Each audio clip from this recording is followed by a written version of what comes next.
Get right to it. Test your audio for me one time. Testing. One more time.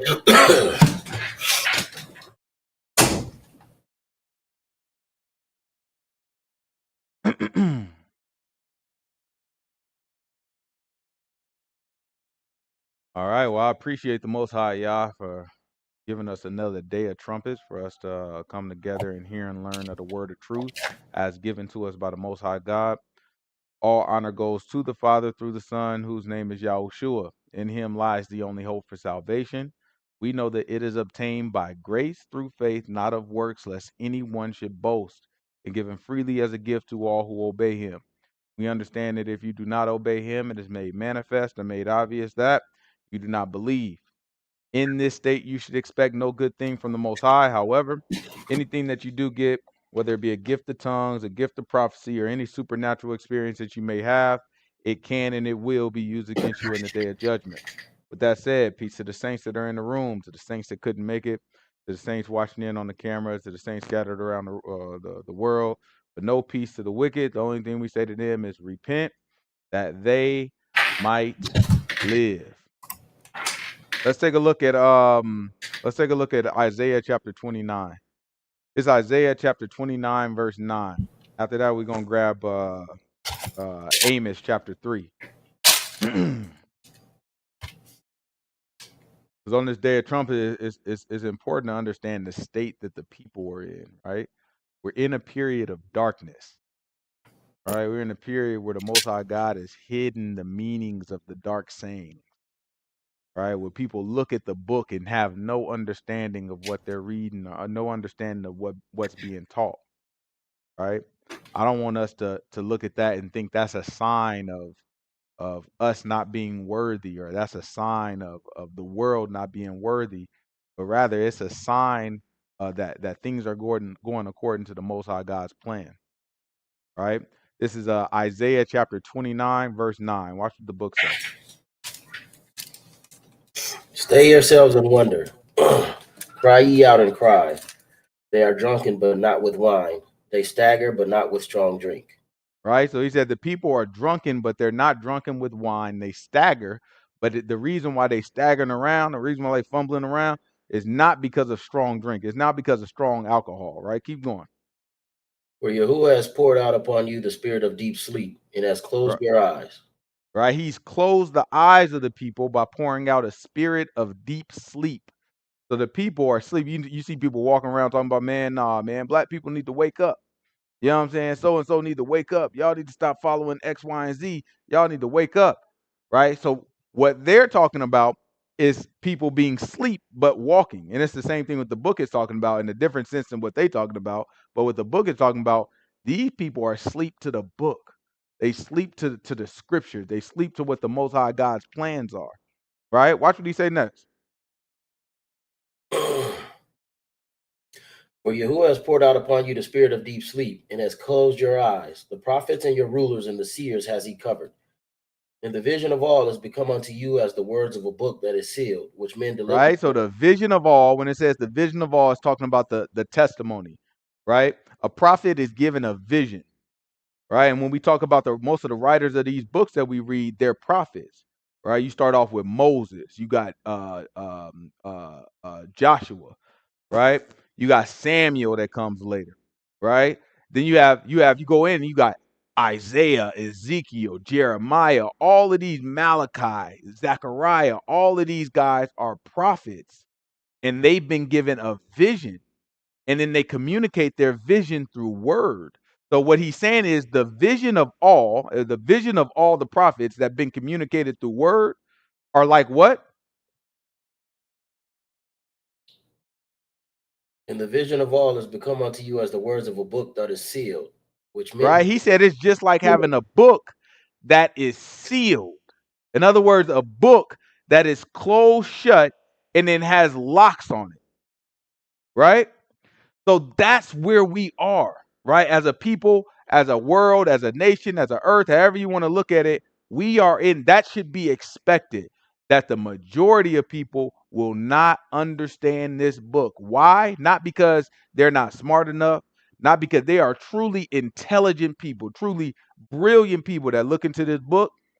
And the reason why they don't get it is not because they're not brilliant enough. They more intelligent than me. They more intelligent than a lot of the brothers who understand the book, right? What's happening is the Most High God has sealed it to them, right? So I want us to think about that before we boast, right? Before we look at ourselves and we just look at all these other people like, oh, y'all just dumb, y'all just don't understand things. The only reason that we would have the authority to even call them dumb is because the Most High God unsealed parts of the book to us. Not even all of it, right? He just unsealed parts of it. And if we grow too haughty or too prideful in that, then what happens is the Most High God to take even that from us, right? That's important. Go to Amos. This is Amos chapter 3, verse 1. This is Amos chapter 3, verse 1. Because there's things happening, right? The things won't always be sealed. Right? What we read in the scripture, it won't always be sealed. It's stuff that we teach every week, right? Every week on the Sabbath. It's stuff that we teach that a lot of people have never heard anybody teach. And they look at it and they see it in the book and they're like, oh, well, it's right there. So things are being revealed, right? There's other men of God that's teaching other stuff that I'm looking at and I'm looking like, oh, I ain't seen that before. You know what I'm saying? I've been reading this book my whole life. I ain't never seen nobody bring that one out. Right? Things are being revealed. That things are being revealed. And if it's being revealed, that means the seal that the Most High God put on the word is starting to come off. And that means something. Right? Amos is going to tell us. Amos chapter 3, verse 1. Watch what the book say. Hear this word that Yahuwah has spoken against you, O children of Israel, against the whole family which I brought up from the land of Egypt, saying, you only have I known of all the families of the earth. Therefore, I will punish you for all your iniquities. Right? So listen, he said, I haven't known any other family of the earth. You Israelites, that's our people, right? We were the only ones that he knew. And because of that, guess what? We get punished. Don't make a mistake. The world is hard on us. When we look at our people and we look at the conditions of our people and we look around, we say, man, we can't go nowhere. You got people that try to move to Egypt, people that try to move to Saudi Arabia, people that try to move to Africa, people that try to move to Europe, and they see no matter where they go, try to go to Canada, no matter where they go, man, these people is racist against us. Right? We in America, and listen, the American black is the one, you know what I'm saying? The American black is at the bottom of it. But they'll take these Africans that's not connected to our people as Israelites, and they'll bring them right on over here. Right? The Jamaicans, the Haitians, and all them, they come over here and they find out like, dang, I thought I was escaping something. And the reason is because the Haitians and the Jamaicans from the same place we are. The black Brazilians, some of the black Mexicans, they from the same place we are. The black Puerto Ricans, they from the same place we are. You can't escape none of these curses. Right? So we look at it, the Most High God is saying, man, I knew y'all throughout all the world. And it's now y'all who I'm going to punish. And this is the punishment. So don't look at it as it's strange. Look at it as, man, the Most High God is doing exactly what he said. Because there's a lot of things that's going to work out in our favor that he said also. And so if you can't take the bad that we deserve, right, through our ancestors, along with the good that's coming, then you don't deserve none of it. That's how the Most High God look at it. Right? He say to the Jew first and then the Gentile, meaning to the Israelite first or to the Hebrew first and then the Gentile. Right? Because he chose us. If he chose us, then he going to punish us first. Keep going. Can two walk together except they be agreed? Mm-hmm. Will a lion roar in the forest when he has no prey? Mm-hmm. Will a young lion cry out of his den if he has taken nothing?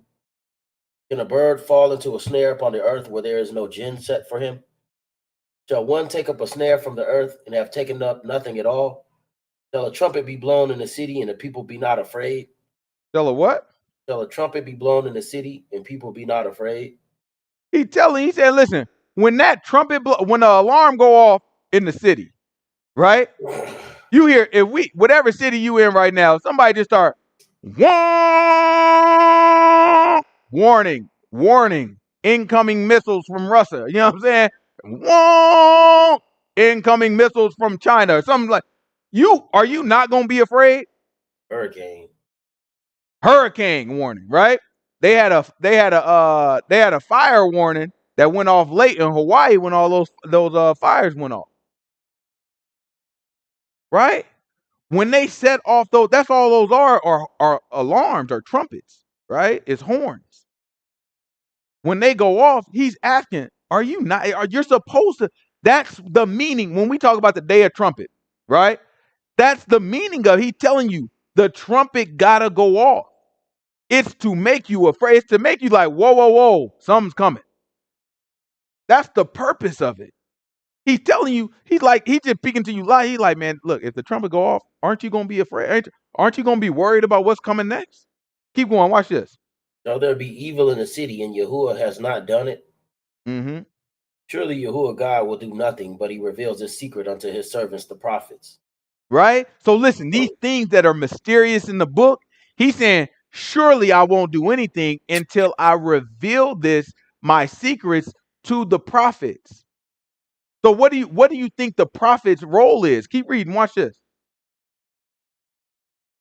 The lion has roared. Who will not fear? Yahuwah God has spoken. Who can but prophesy? Right? He's saying the prophets, look, the lion is roared, which is the same as the horn, right? The horn is warning you, just like the lion's roar is warning you. How can you not be afraid? Then he goes on and he tells you, when Yah speak, how can the prophet not prophesy? If I tell this man to say something, how in the world is he going to hold it in? We've seen some of the prophets try to hold it in. Y'all remember Jeremiah talking about, man, this thing, I tried to hold this thing in. That thing burned in me. I couldn't help myself. Jeremiah said, I couldn't help myself but to let it out. So be assured that the prophets will come when the time is right. I'm not talking about these little nuggets that the Most High God give us, or the little nuggets that he give to the other men of God that's teaching the book.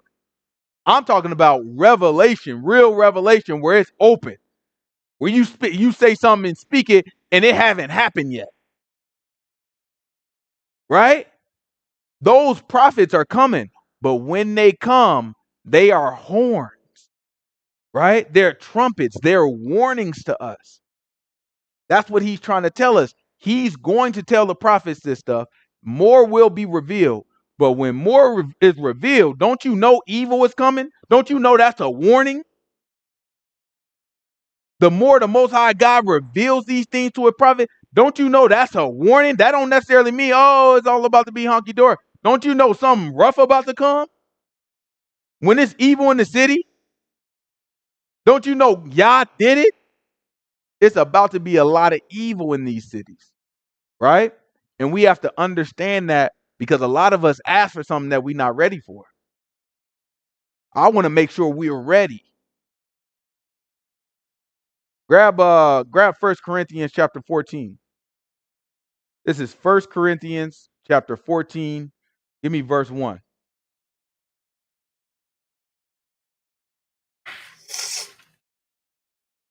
Prophecy is important.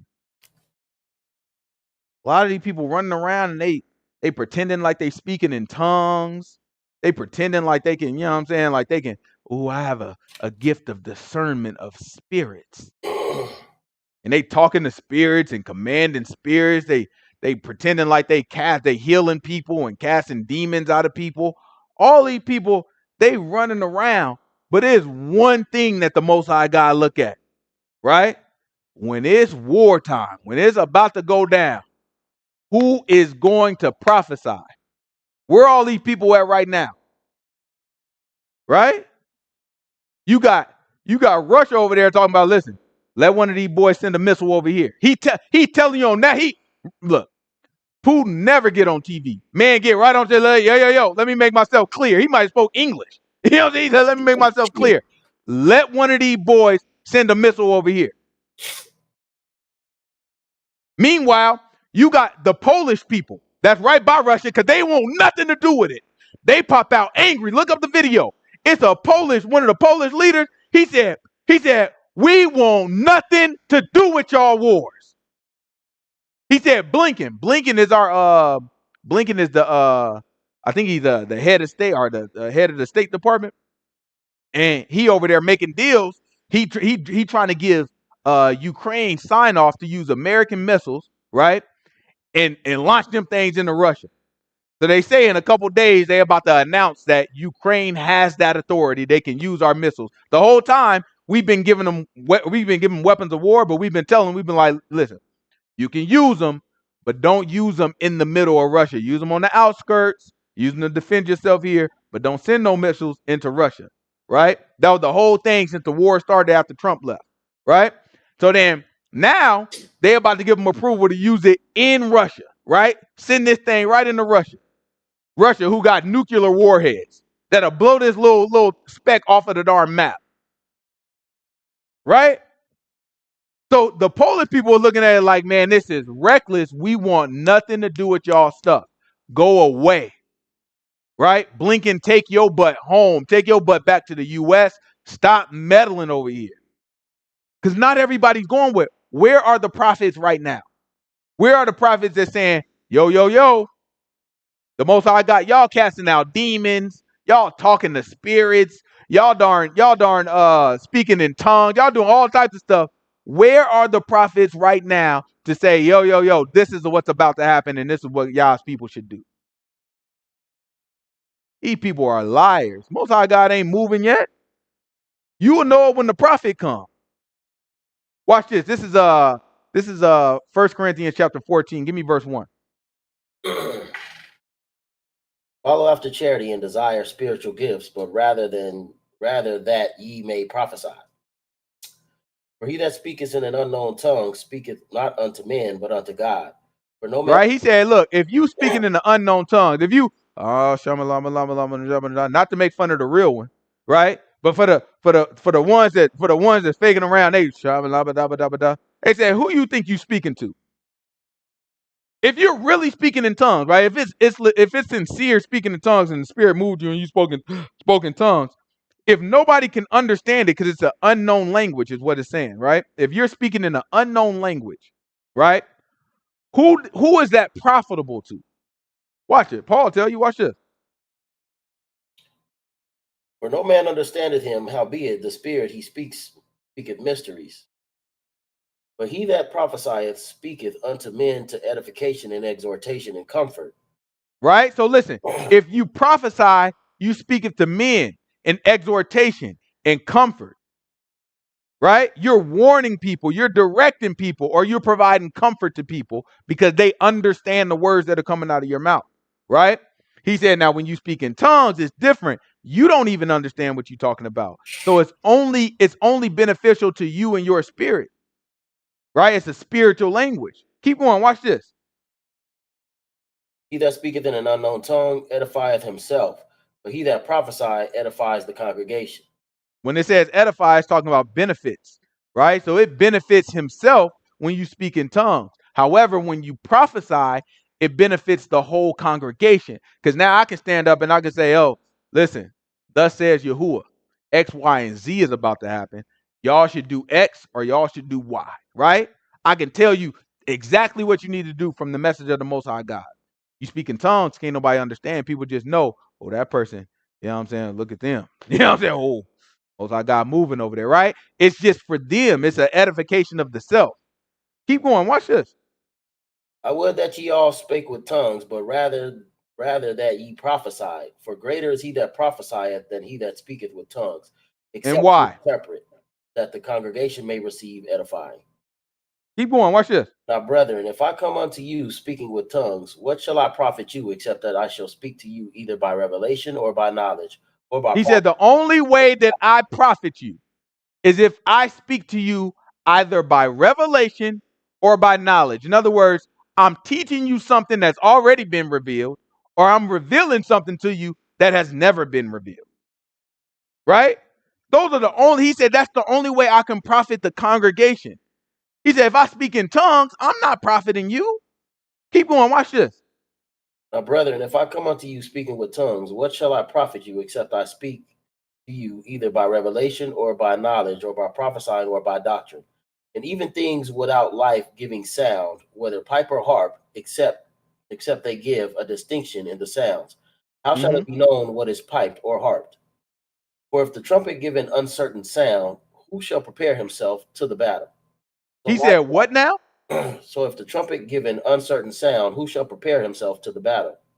He said, if the trumpet has an uncertain sound, if somebody got a trumpet, but it sounds like something we ain't never heard of, how do I know that that is the warning? This is why Yah is telling you, listen, if the trumpet sound, don't you know that that's fear, right? Won't you be afraid? And if I speak, don't you know the prophet got to talk? So what Paul is telling you, if the prophet talk, but he talking in unknown tongues, how are the people supposed to be edified and be told, yo, it's trouble coming? You have to ask yourself that while y'all go to these stupid churches and these people are running around only speaking in tongues, but never giving you no prophecy. Or if they do give you a prophecy, it's vague. It's somebody on this side of the room. But prophet, you ain't never heard no. I've never heard. You can't read one prophecy in this book that talks to you about somebody. There's somebody I hear. I feel something. It's somebody over here. Stop that lying. You might well be. It's an uncertain sound. When you prophesy like that, it's It's like blowing a trumpet that sounds like a darn flute. I'm supposed to know. I'm supposed to run. You sound like a darn flute with your trumpet. Everybody in the darn city dying. You talk about, well, I blew the trumpet. Boy, you blew the darn flute. Shut up. These people make a darn mess of our book, right? And all you have to do is sit down and be humble and wait for the man of God. You ain't got to exalt yourself to be. I see there's a woman calling herself a darn apostle. You ain't never seen no woman apostle. A prophetess. I click on the video, she teaching men. And ain't prophesying nothing. Are you a prophetess and you teaching men out of the Bible? You got the Bible open telling people what it means. Telling men what it means. People are all out of order. The book, I ain't got nothing against no woman teaching, but teach like the book tell you to teach. And if you respect the word and you love the word, you love the Most High God, then you'll teach the way he told you to teach. A man that's divorced and got multiple wives and all that, he can't get up and teach no word in front of me either. That's out of order. The books lay forth the order for us to follow it. So all of us that don't follow it and we speak and we exalt ourselves and we make ourselves apostles and make ourselves prophets, now you are speaking with an uncertain sound. The people won't know to prepare for the battle because you've confused them. You sound like a flute. Grab Numbers. Everything got a very particular sound. That's Numbers chapter 10, verse 1. Everything has a very particular sound and intentionally, right? Intentionally, we've been given a trumpet that to serve a very particular purpose. Right? This is Numbers chapter 10. Give me verse 1. Oh, that's a lot to go over. There's a lot to go over. Because how we gonna have the day of trumpets? We don't even know what it means. Right? A lot of brothers today and in this time, they're gonna be keeping the day of trumpets. But who's revealed what it means? Who's revealed what it's about? Right? Paul told us that the feast days are a shadow of things to come, not things that have passed, not things that might have happened, not things that we wish would happen. He said these are a shadow of things to come. So when we talk about trumpets, what does that mean? What is to come? Who's revealed that?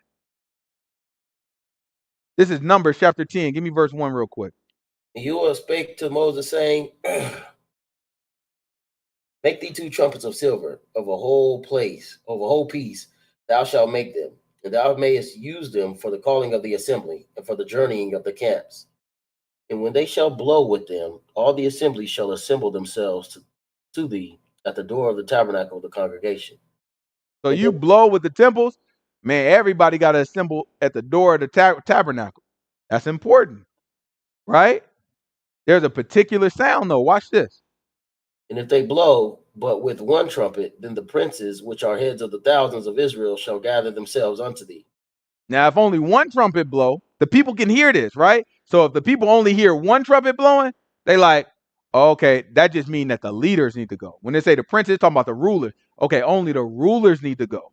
So everybody else can hang back. Watch this. When ye blow an alarm, then the camps that lie on the east parts shall go forward. When you blow an alarm the second time, then the camps that lie on the south side shall take their journey. They shall blow an Right? alarm for their journey. So it split the whole camp into two. If you blow an alarm, whoa, you know what I'm saying? You blow an alarm, then you blow it once, then everybody like, okay, that's the south side, right? Was it the south side? Blow an alarm, then the camps that lie on the east part shall go forward. And if you blow That's an the second alarm time or the first time? the first time, if you blow an alarm the second time, then the camps that lie on the south shall take their journey. Okay, so the east go first, then it's the south, right? Keep going. Watch this. But when the congregation is to be gathered together, you shall blow, but you shall not sound an alarm. And the sons of Aaron, the priests, shall blow with the trumpets, and they shall be to you for an ordinance forever throughout your generations. Right? So what we know so far is if a trumpet is going to be blown, it should be blown by the sons of Aaron, right? The trumpet that's being referred to here is made out of one whole piece of silver, right? This is our law, right? A lot of people just, you know what I'm saying, just get to picking up any trumpet and blowing and think that they keeping the law. That's not it. First of all, I got to be a son of Aaron. Second of all, it should be out of one whole piece of silver. The trumpet should be made, right? Then he tell you how to blow it. You blow it once. What it means is the people are coming together. Let me break down the sounds. You blow you blow it once without an alarm. You know what I'm saying? Then in one trumpet is blowing. Then the leaders come. You blow an alarm. Then the east is gonna move. Blow an alarm twice. Then the south is gonna move. And when you blow it without an alarm and let it stick, then that means all the people gonna come, right? Watch what he said. Keep going.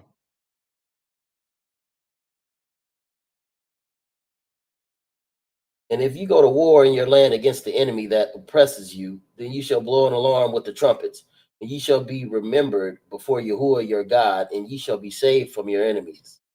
Right? So then if a war comes, then you blow an alarm with the trumpets, right? And so now you got the trumpets blowing, and the people know it's battle time.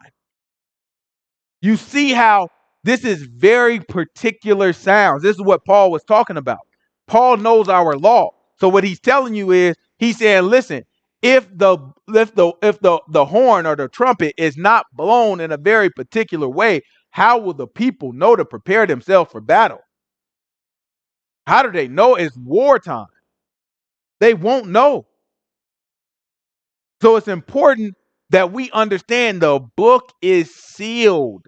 A lot of people don't know, but they exalt themselves and they teach the fear of God by the commandments of men, right? And so by doing that, all that means is they get to making stuff up. And they get to calling themselves prophetesses, or calling themselves prophets, or calling themselves apostles, or calling themselves this, or calling themselves that, or pretending like they doing that, or pretending like they doing this, or messing around with spirits and stuff that they have no idea what they're doing. They have no idea what they're talking about. None of this stuff is being open to them because the book is sealed to them, right? And even though the Most High God is going to start unsealing this stuff, you have to be in a mind to prepare. I mean, you have to be have a mind prepared to understand when I hear the horn, I have to know what it sounds like. How do you know what the horn? And when I say horn now, I'm talking about the prophets. How do I know what a horn sounds like talking about the prophets? How do I know what a prophet sounds like if I haven't read the prophets? If I haven't been taught the prophets? If I haven't heard the prophets? Everything that's written here tells us how it sounds when a prophet talks. So now nobody can just walk up to me and tell you, oh, no, I'm a prophet. Okay, that's cool. I hear you. But that's not enough for me because I'm familiar with the prophets. I need you to line up with the prophets. Keep going. Where we at?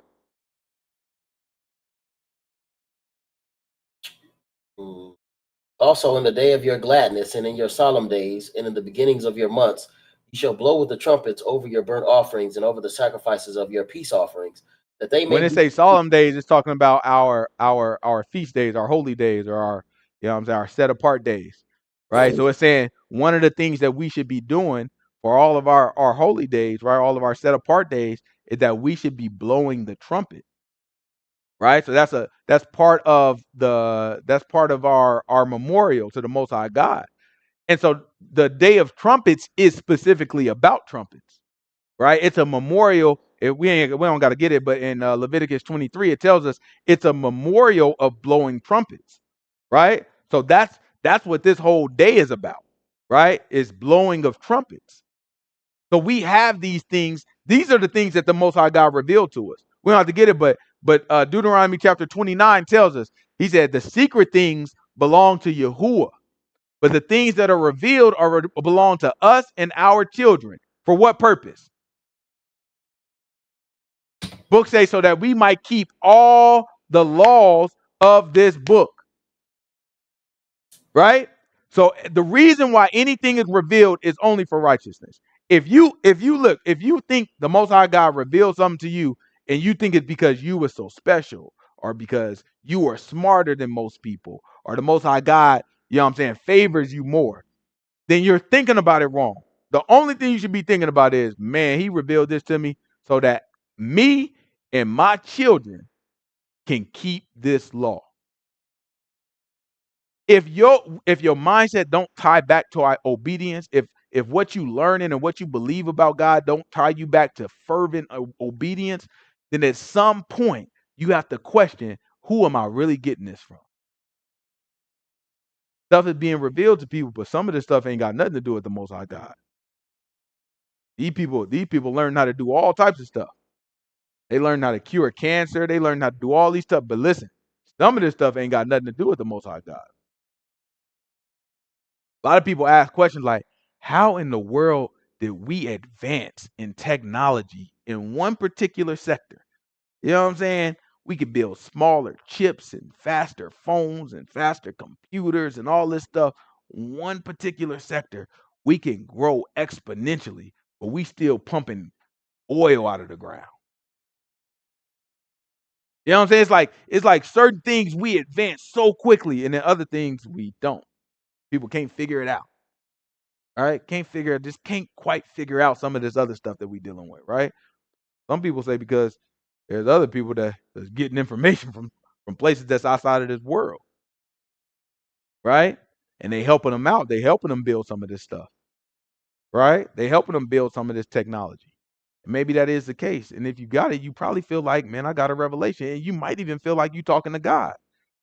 But at the end of the day, if it don't tie you back to obedience, if it don't make you want to obey, it don't make you see the importance of obedience, don't make you teach the people the importance of obedience, don't make you set a standard, don't make you look at yourself and say, you know what? Now I know when I am of God and when I am not.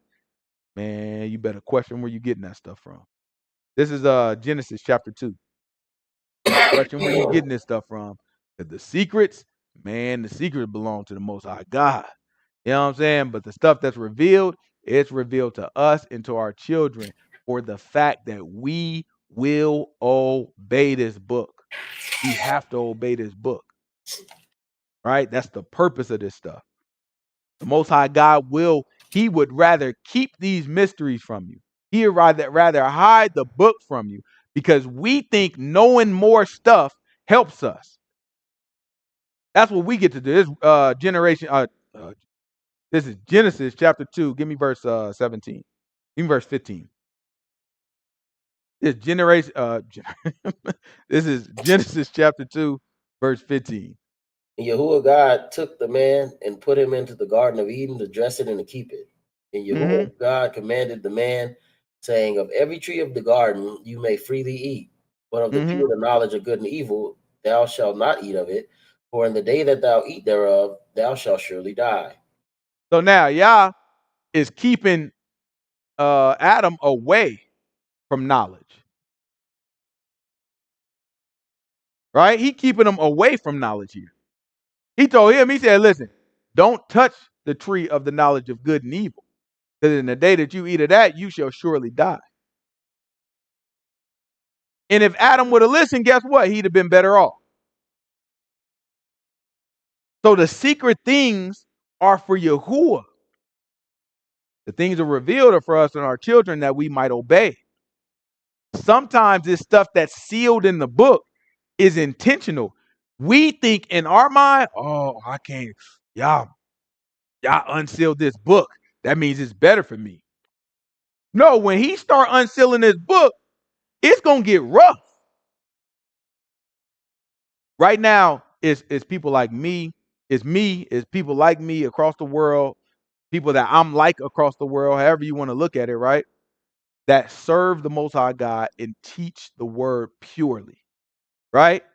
Purely teach the word, ain't throwing no stuff, ain't making nothing up, to always tie it back to the word, adhering to the word. Don't mean that they don't make mistakes or don't mean that I don't make mistakes. But when it comes down to the word, we correct, we make it right, and we keep going, right?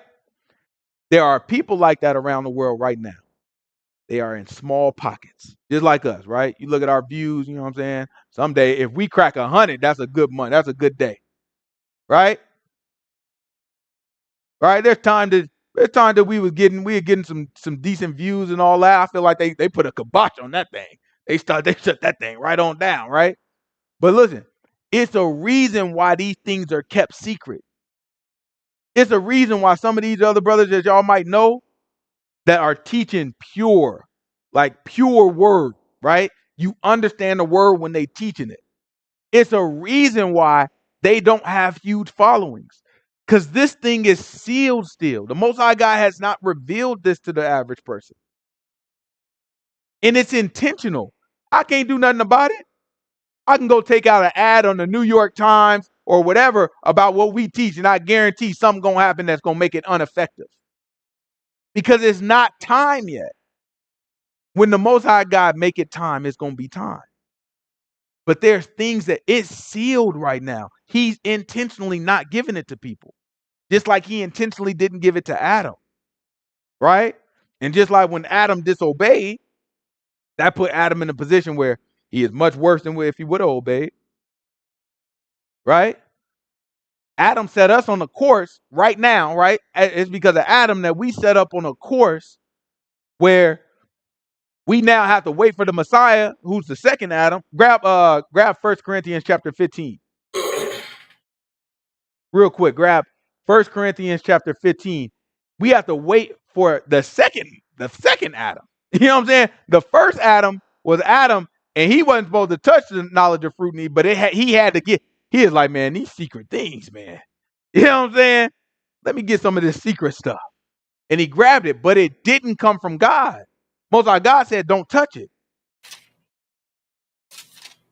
So because it didn't come from God, it didn't work out in his favor. So now we're on a course now where we have to wait for the Messiah to defeat death for us. He had to be resurrected. Watch this. This is 1 Corinthians, give me verse 45. Go all the way to the end. It's 1 Corinthians chapter 15, verse 45. And so it is written, the first man Adam was made a living soul. The last Adam was made a quickening spirit. Howbeit, that was not first which is spiritual, but that which is natural, and afterward that which is spiritual. The first man is of the earth, earthly. The second man is of Yahuwah, from heaven. As the second man is the Lord from heaven. As the earthly, such are they also that are earthly. As the heavenly, such are they also that are heavenly. And as we have borne the image of the earthly, we shall also bear the image of the heavenly. Now this I say, brother, that flesh and blood cannot inherit the kingdom of God. He said flesh and blood, it's no way for flesh and blood to inherit the kingdom of God. Whose fault is that? Adam. That's Adam. right? Adam was told he was made flesh and blood. The Most High God breathed into him. He was made a living soul. He was made flesh and blood. The Most High God told him, don't touch that tree. What was in the tree? Knowledge of good and evil. So that's wisdom, right? He knew that if he touched it, it would make him wise. He knew he would have understanding of more things.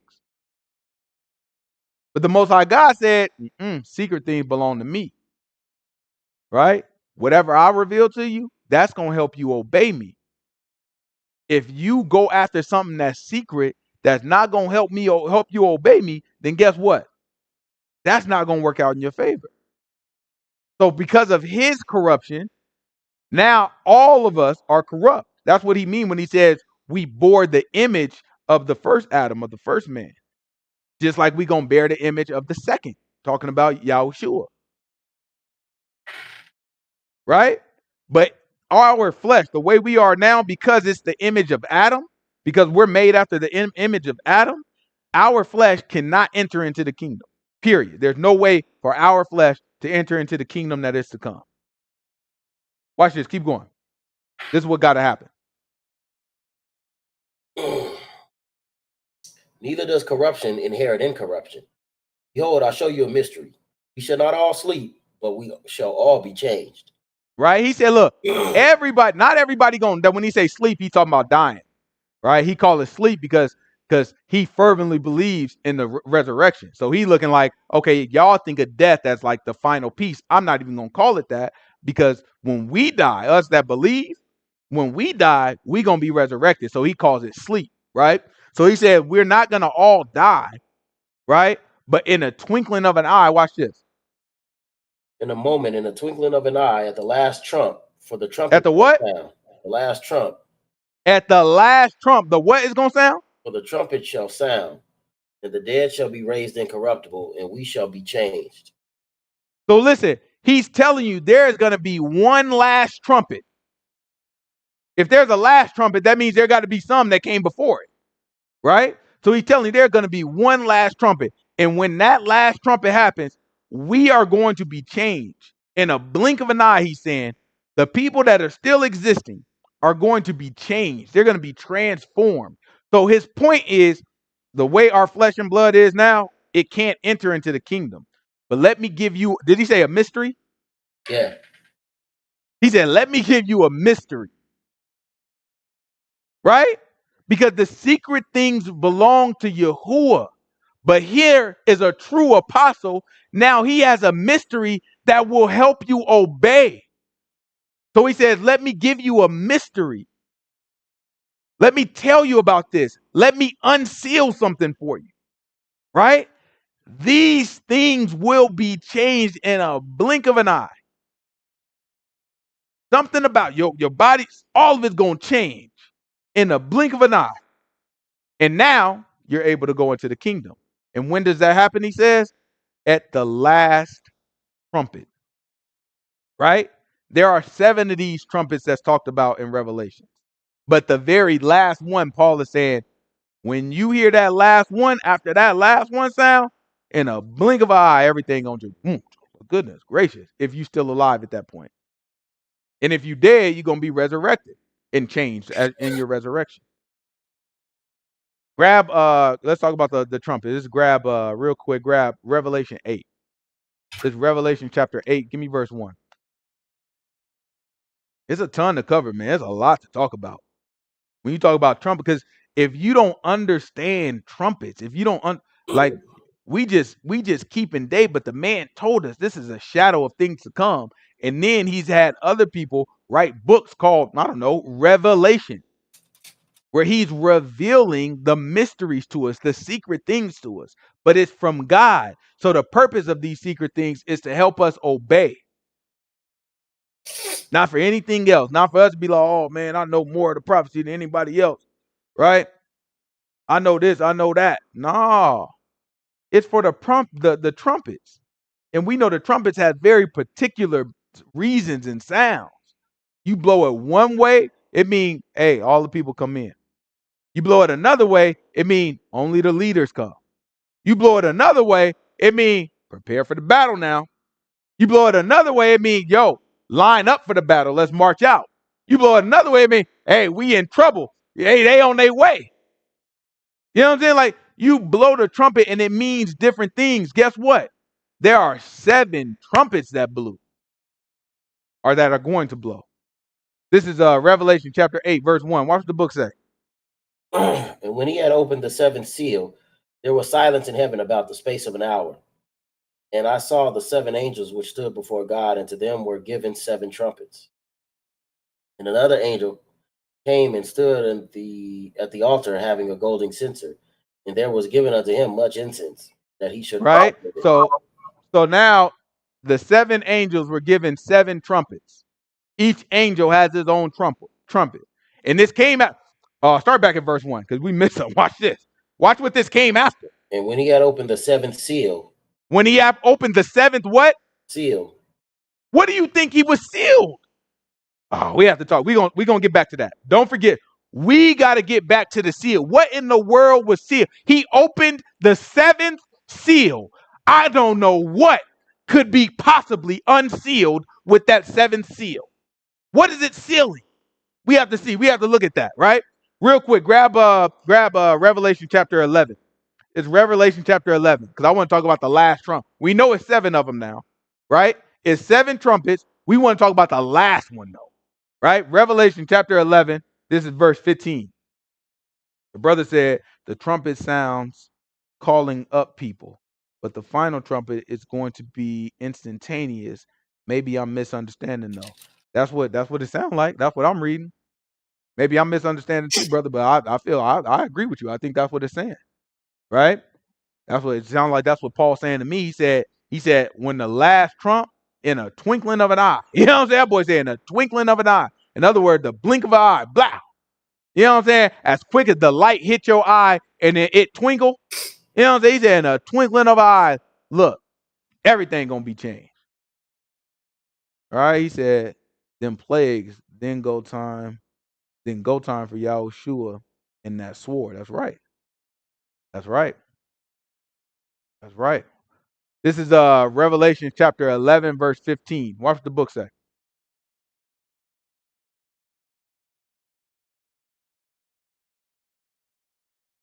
Hold on. Huh? Give me a second.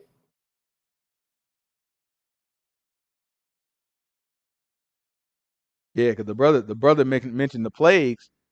It's a lot. So it's a lot to deal with in this book when it comes to Revelations, and we definitely gonna get to Revelation, and we definitely gonna break it all down, right?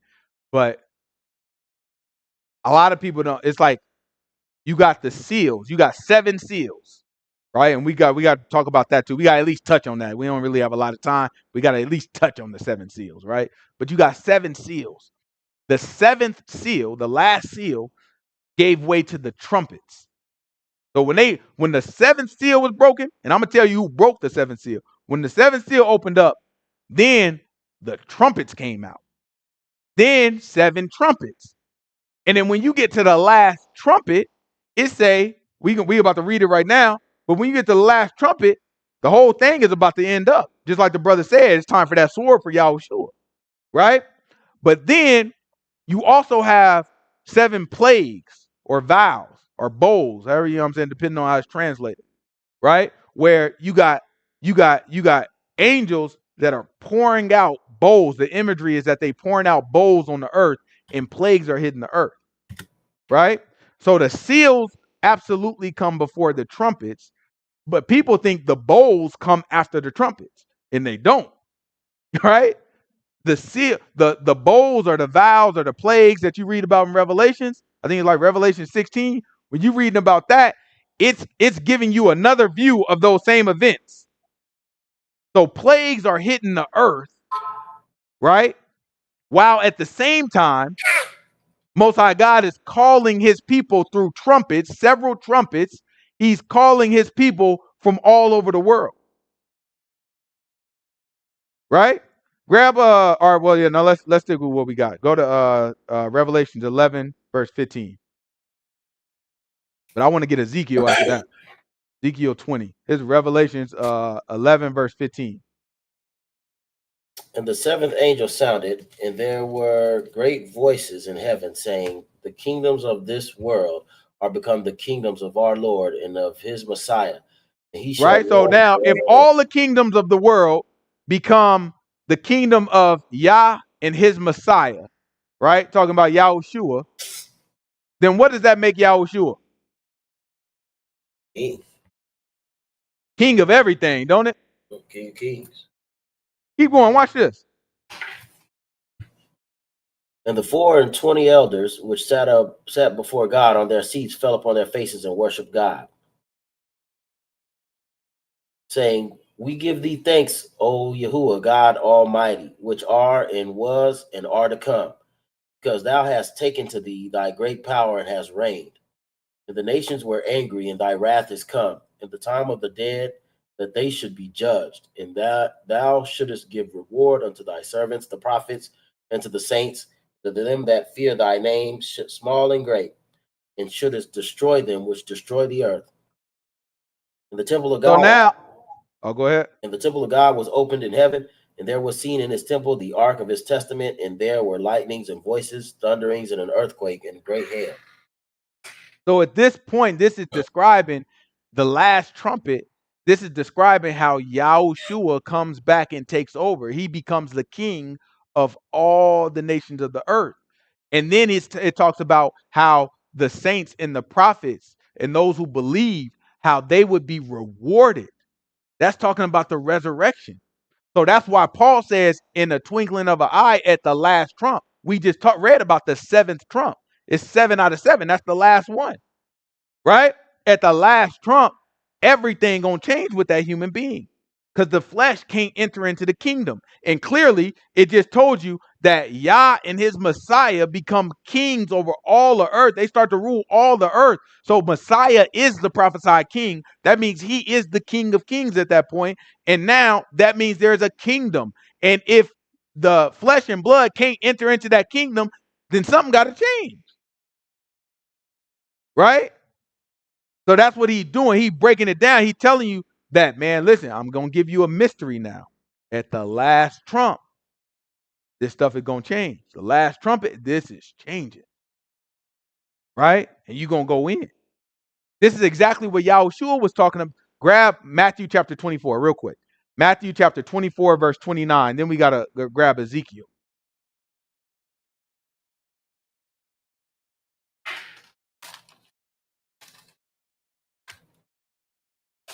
It's Matthew chapter 24, verse 29.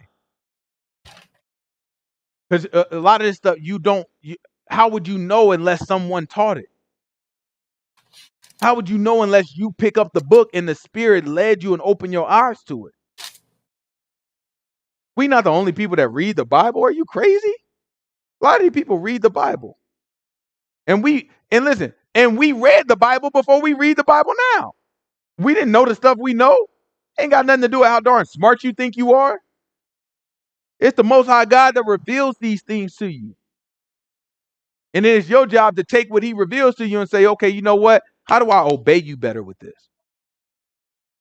What good it know to know who the man of perdition is going to be, and who the man of sin is going to be, and the day and the hour that Messiah going to come? What good is all that if you are not going to obey? That don't even make sense. Everything we do has to come back to obedience. And y'all bless the people that can obey without knowing all the mysteries. Y'all bless the people that look at the book and just obey, who is in their heart to obey. Without the signs, without the wonders, without speaking in prophecy, without speaking in tongues.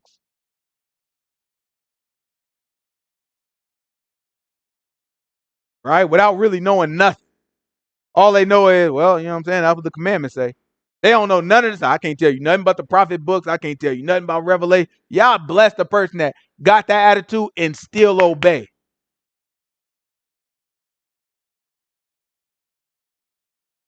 People getting all this information, all this knowledge, all this revelation, and still wicked. Heart still far from God.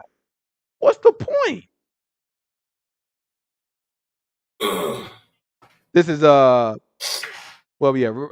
Matthew chapter 24 real quick. Matthew chapter 24 verse 29. Then we're going to grab Ezekiel. Ezekiel 20:33. Immediately after the tribulation of those days shall the sun be darkened, and the moon shall not give her light, and the stars shall fall from heaven, and the powers of the heavens shall be shaken. And then shall appear the sign of the Son of Man in heaven, and then shall all the tribes of the earth mourn, and they shall see. Right? So now look, the sign of the Son of Man in heaven, and all the tribes of earth is gonna start crying, right? He said, I'm gonna appear in heaven, and everybody gonna start crying. When they say heaven, don't think of like, oh, this is where God lives. No, when they say heaven, it's talking about sky. It's saying when you look up in the sky, you're gonna see the Son of Man, you're gonna see the Messiah, right? Something miraculous. This man gonna be floating or flying in the sky. You're gonna see him in the sky, right? Everybody gonna see him. Watch it, keep going.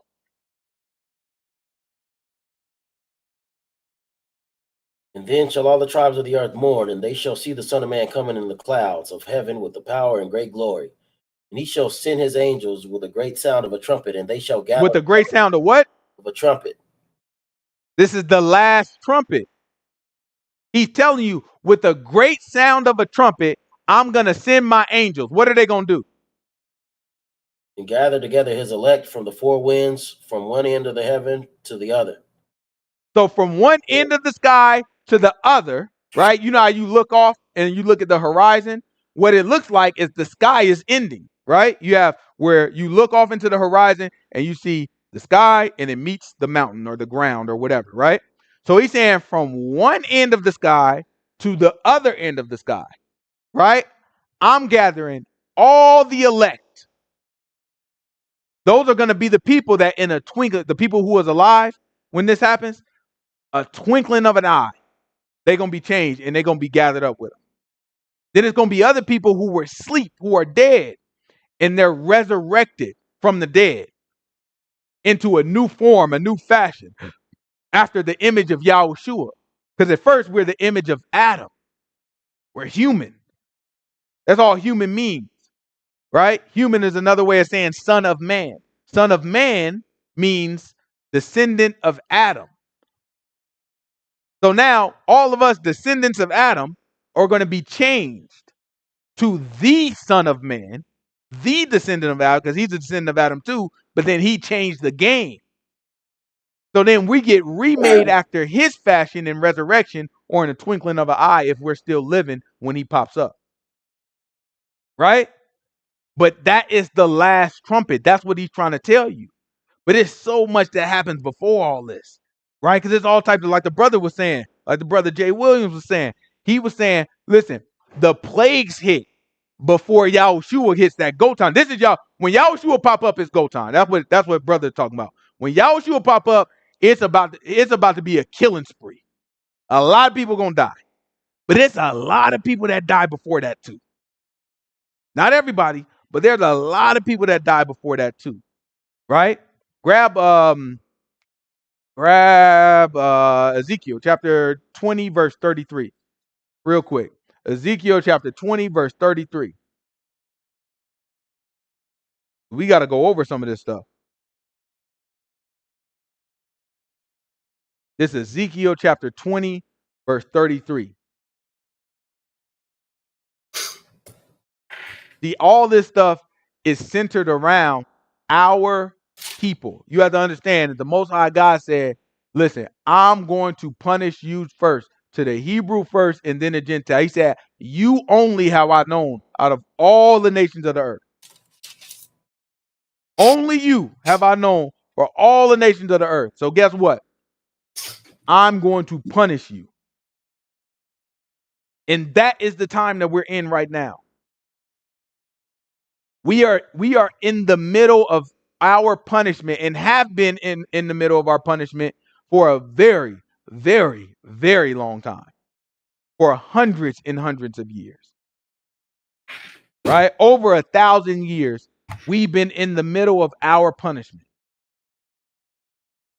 Not just the 400 years we've been in America, not just the 600 years we've been scattered, you know what I'm saying, different places in the earth.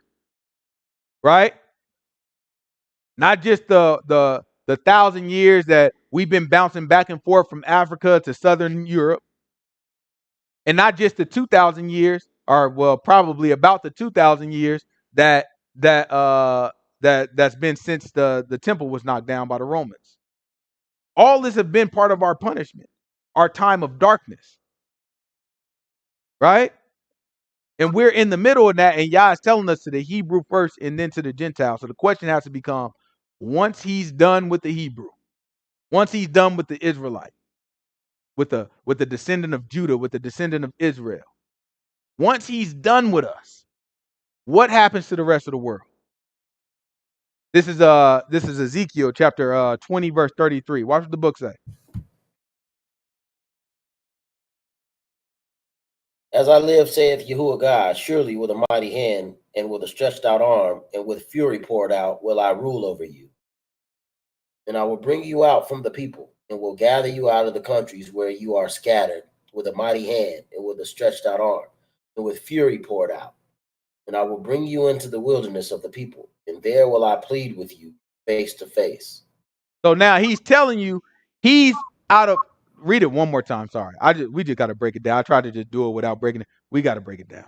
Read it again. One more As I time. live, Starting in verse 33. God, surely with a mighty hand and with a stretched out arm and with fury poured out will I rule over you. He's pouring out fury. So we talked about the seals. We talked about the veils, the bowls, right?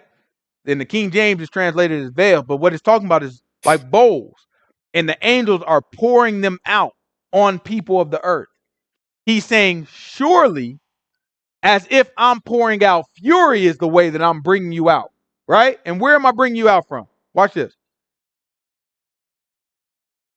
And I will bring you out from the people, and will gather you out of the countries wherein you are scattered with a mighty hand and with a stretched out arm and with fury poured out. He didn't say one country. He didn't say one city. He said from the countries where you are scattered. Our people have been scattered throughout all the world. So all of the places where our people were scattered, he's saying, I am bringing you back. How am I bringing you back? With my arm stretched out, not reaching for you, but I'm whooping somebody. I'm beating the world's butt right now over your butt, right? I'm reaching for you and, excuse me, and I'm pouring out fury on the rest of the world. Those furies are plagues that he's pouring out. Watch this. Keep going. And I will bring you into the wilderness of the people, and there will I plead with you face to face, like as I pleaded with your fathers in the wilderness of the land of Egypt. So will I plead with you, says Yahuwah God. So he said, the same way that I brought y'all out of Egypt is the same way that I'm going to bring you out of all the nations. All the separate nations, all the different countries where y'all were scattered. I'm going to bring you out, and I'm going to bring you to one wilderness, and I'm going to plead with you face to face. In other words, when Moses spoke to Yah face to face, what did that mean? I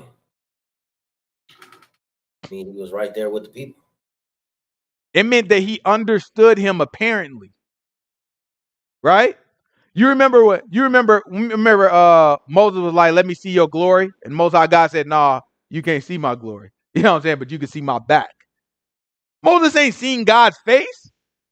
When he says face to face, he's talking about it's as if like I'm not speaking through translators. I'm not speaking through no middleman. I'm talking to you. So he said, I speak to him face to face apparently. Right? In other words, I'm speaking to him in a way that he clearly knows exactly what I'm saying. I'm not giving him no cryptic vision. I'm not giving face to face. So when the Most High God, he said he speaks to us face to face, he's not saying that Yahushua gonna pop up and we gonna see his face. What he's saying is, I'm gonna speak to you in a way that's very clear that you know I'm talking to you, and it's very clear you have a very clear and direct message from me. It's gonna be just like Moses. He's gonna speak to us the same way that he spoke to us when Moses had us. Oh, it's so much. It's so much. It's so much. It ain't even enough time to cover it all. It's too much. Listen. Grab we gotta do it. Grab Revelation chapter 9. This Revelation chapter 9. Because for us to understand, we have to understand all of the plagues that happen. Right? So let's do that. Let's break down the seals first, right? When you deal with the seals, so before we get Revelation 9, let's go Revelation 5. We're gonna go to Revelation 5, then we're gonna come back to Revelation 9.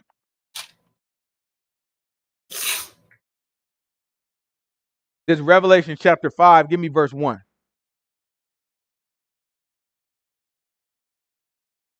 Because we saw it. We saw that before the 7 trumpets came, the 7th seal was opened. Right? There were only 7 seals. The 7th seal was opened. At that point, then the trumpets came. So I want us to understand exactly what that means. This is Revelation chapter 5. Give me verse 1. And I saw on the right hand of him that sat on the throne a book written within, and on the backside sealed with 7 seals. It was sealed with what? How many seals? With 7 seals. So now, him that sat on the throne is Yah, right? And on his right hand, there's sitting there a book, and it got 7 locks on it. When they say seals, think of it like you ever seen one of them little journals, and the little girl can get a journal, and they got a lock on the journal so that you can't read their journal, you can't open it. So think of it something like that, right? It's sealed 7 times though. It ain't just one little lock, 7 times. So whatever is in there, boy, that thing is a secret, right? Now remember, Yah said that about all of the vision to us. He said the vision of all is like a book that is sealed. That's what he said to us. That's where we are right now, right? So then you have you have Yah with a book on his right hand, right? That has 7 seals on it. Watch this. Keep going. Oh, man, this thing.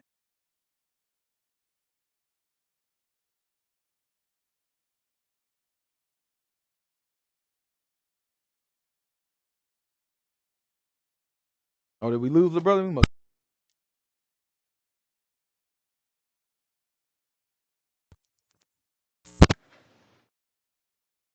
Testing. Okay, gotta make sure. We lost the brother. Let's see. I think we lost you, bro. I'm right Go here. back. This is Revelation chapter 5, verse 1. Can you hear me? Yeah, I can hear you. Okay. And I saw on the right hand of him that sat on the throne a book written within, and on the backside sealed with 7 seals. And I saw a strong angel proclaiming with a loud voice, "Who is worthy to open the book and to loose the seals thereof?" Right? So the messenger is sitting there. He's saying, listen, who is worthy to open this book and take these seals off? So that means even the angel walking around in heaven is like, we can't break them seals.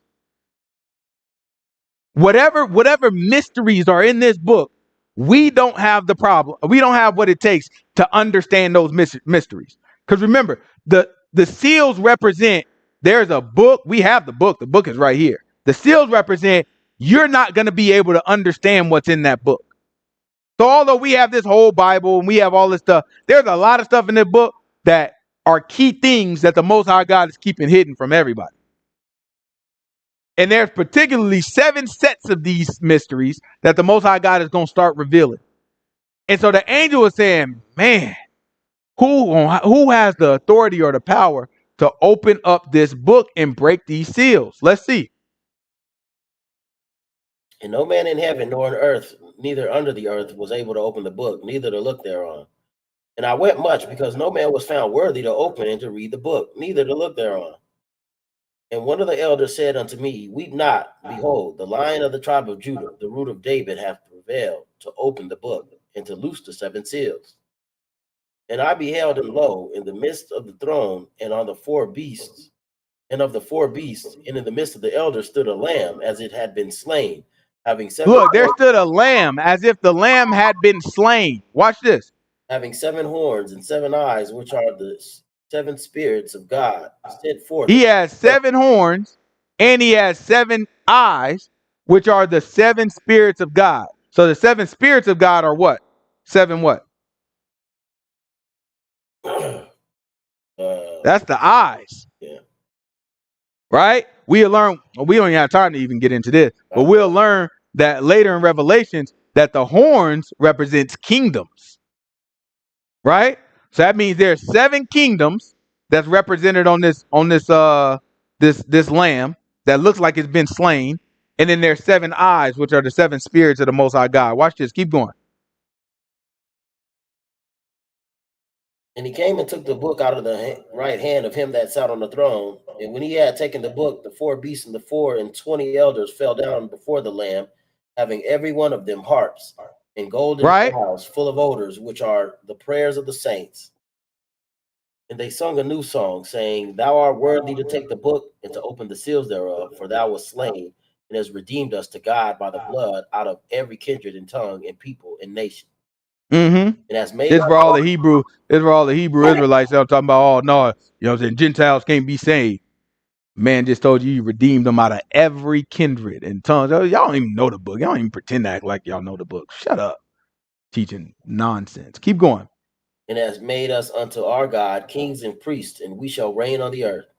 Mm-hmm. I beheld and heard the voice of many angels round about the throne, and the beasts, and the elders, and the number of them that was 10,000 times 10,000, and the thousands of thousands, saying with a loud voice, Worthy is the Lamb that was slain to receive power and riches and wisdom and strength and honor and glory and blessing. And who is this Lamb?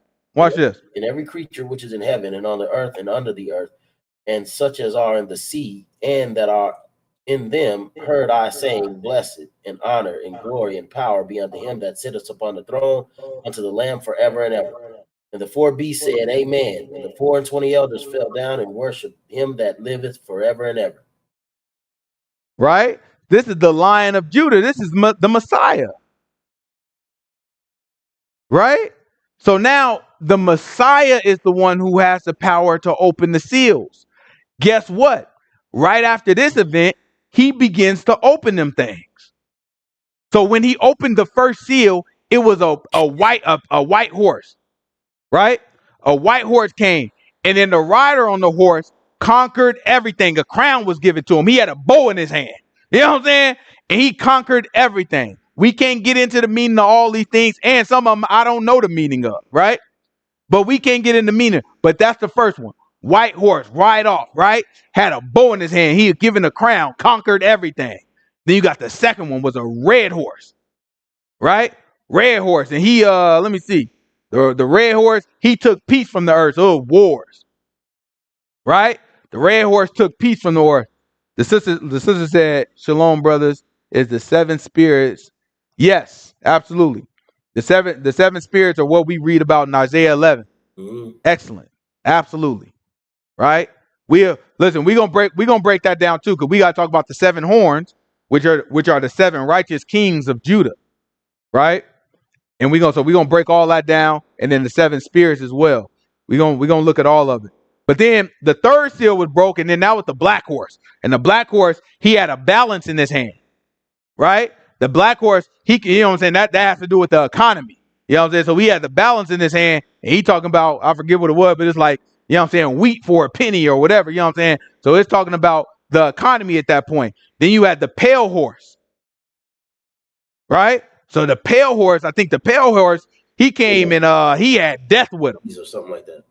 Yeah, he had death with him. He had death with him, and hell followed after him. Right? And then they was given power to like kill like a third of the people with hunger and with war and disease and all that, right? So then those were the first, what was on? Oh no. 4 seals, I think. Yeah, because you had the 4 horsemen. So those are the first 4 seals, right? When you hear people talk about the 4 horsemen and all that, that's where they get it from. The first 4 seals, right? So these are seals, but understand what this means, right? We only have 4. We still got 3 more. Understand what this means. This means the book that is sealed that we just read about in Isaiah chapter 29. The vision of all is like a book that is sealed, right? So therefore, our people are stumbling around drunk, right? But not from strong drink, right? Understand what this is saying.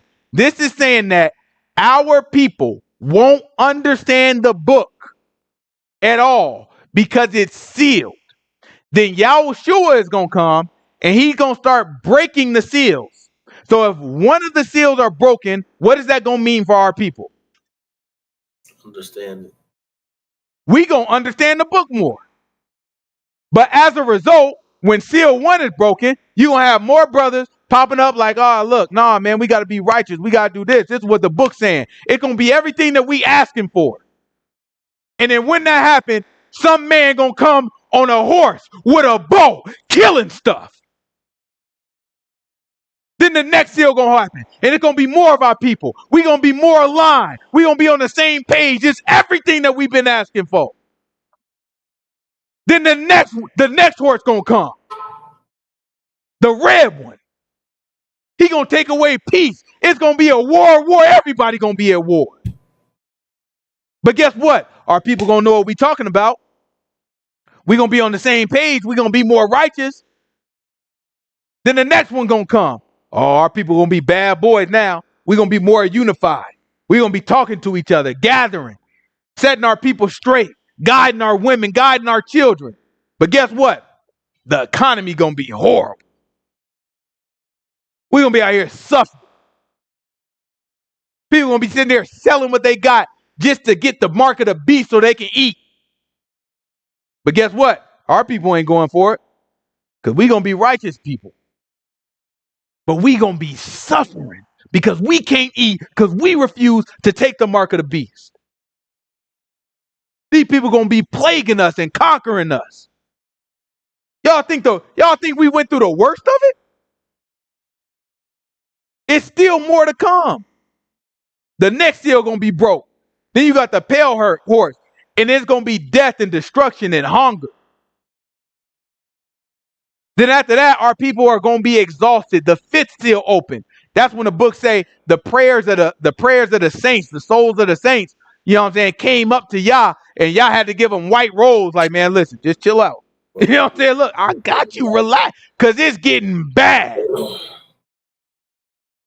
Right? The only reason you have so many saints that need white robes is because guess what? That fifth seal open, our people come to more realization. We know who we are. We know what we here for. We know we got to serve the Most High God. We standing strong. But when we stand strong, they kill us. And our blood calls out to Yahushua and calls out to Yah. And Yah got to say, just relax. Give it a little bit more time.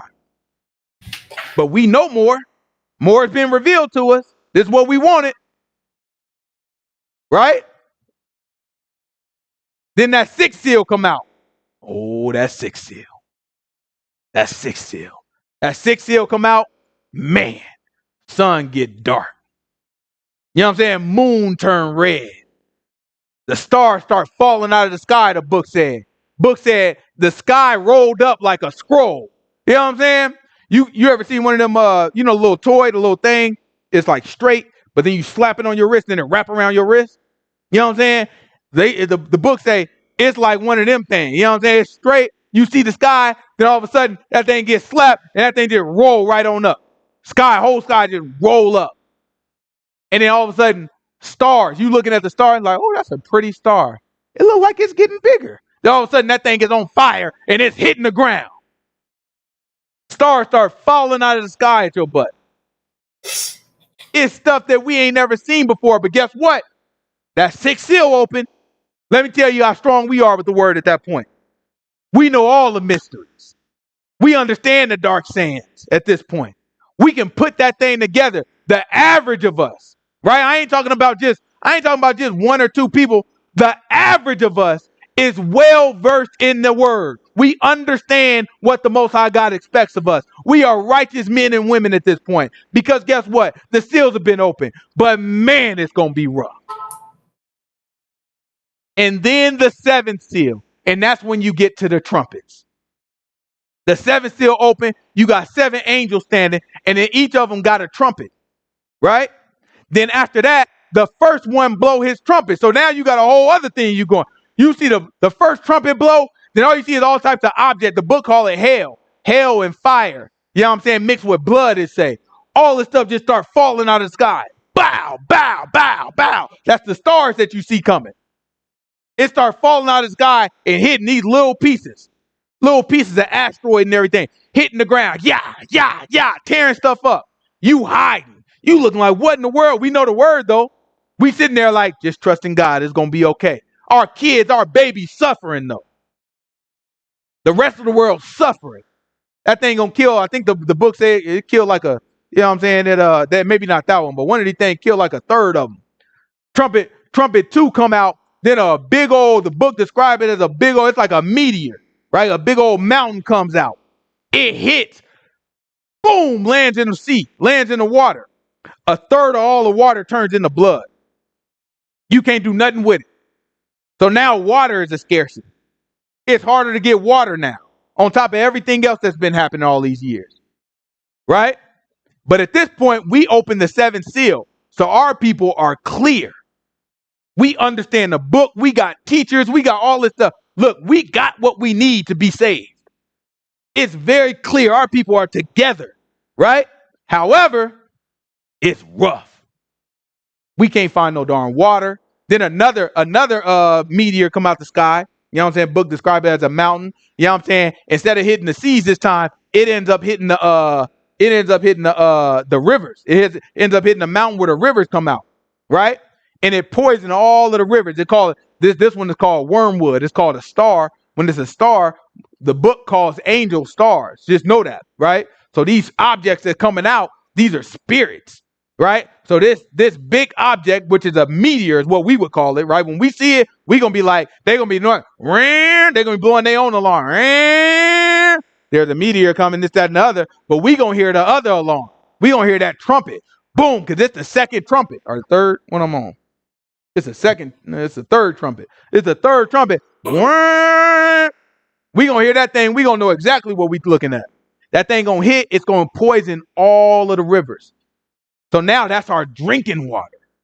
It's not just our seawater. So the seawater, the ocean water, we ain't drinking from that, right?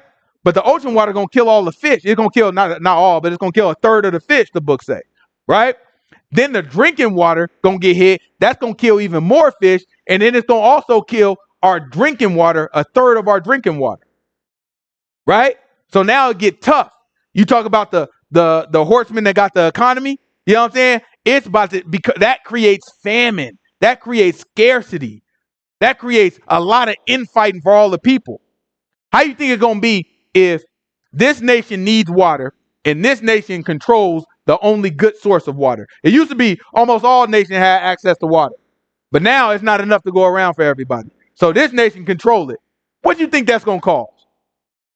Like, nah, man, we ain't giving up our water, or you ain't giving it up, huh? You know what I'm saying?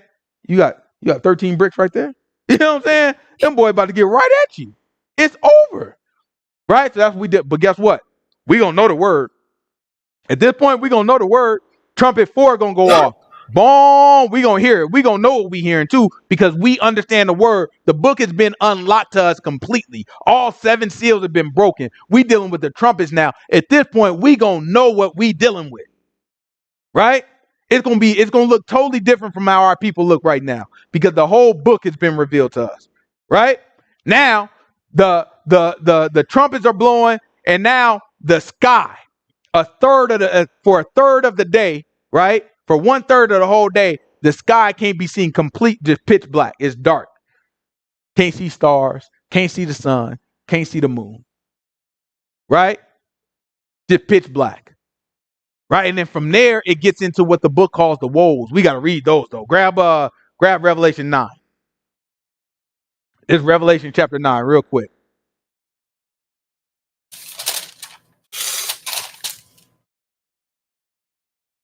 The brother said the book of Eli. Yeah, some, you know what I'm saying, not exactly like that, but you know, similar. And the 5th angel sounded, and I saw a star fall from heaven unto the earth. So look, this is the fifth trumpet. It blows. We hear it. We know what we hearing too. Our people is warned. Remember, these trumpets are telling us to get your butt up and come to the temple. It's battle time. It's ready time. So our people throughout all these trumpets are leaving these nations that are being plagued. This is when y'all is pouring out the vows on us, or the bowls on us, the plagues, right? He's pouring it on all the nations. our people are getting on a good foot and leaving all of these nations where we've been scattered. With each one of these trumpets, we leaving. We know what we're talking about. We believe who we are. We know who we are. We know what the book is saying. We have a clear understanding. We know how to be righteous, right? Our people are being gathered and taken out of these places, right? With each trumpet that blows. Now, this is the fifth trumpet that blows. And when this one blows, look what happens. It was given the key of the bottomless pit. And he opened the bottomless pit, and there arose a smoke out of the pit, as the smoke of a great furnace. And the sun and the air were darkened by reason of the smoke of the pit. And there came out of the smoke locusts upon the earth, and unto them was given power, and as the scorpions of the earth have power. And it was commanded them that they should not hurt the grass of the earth, neither any green thing, neither any tree, but only those men which have the seal of God, but only those men which have not the seal of God on their foreheads. Right? So anybody who doesn't have the seal of God on their foreheads, this thing could attack.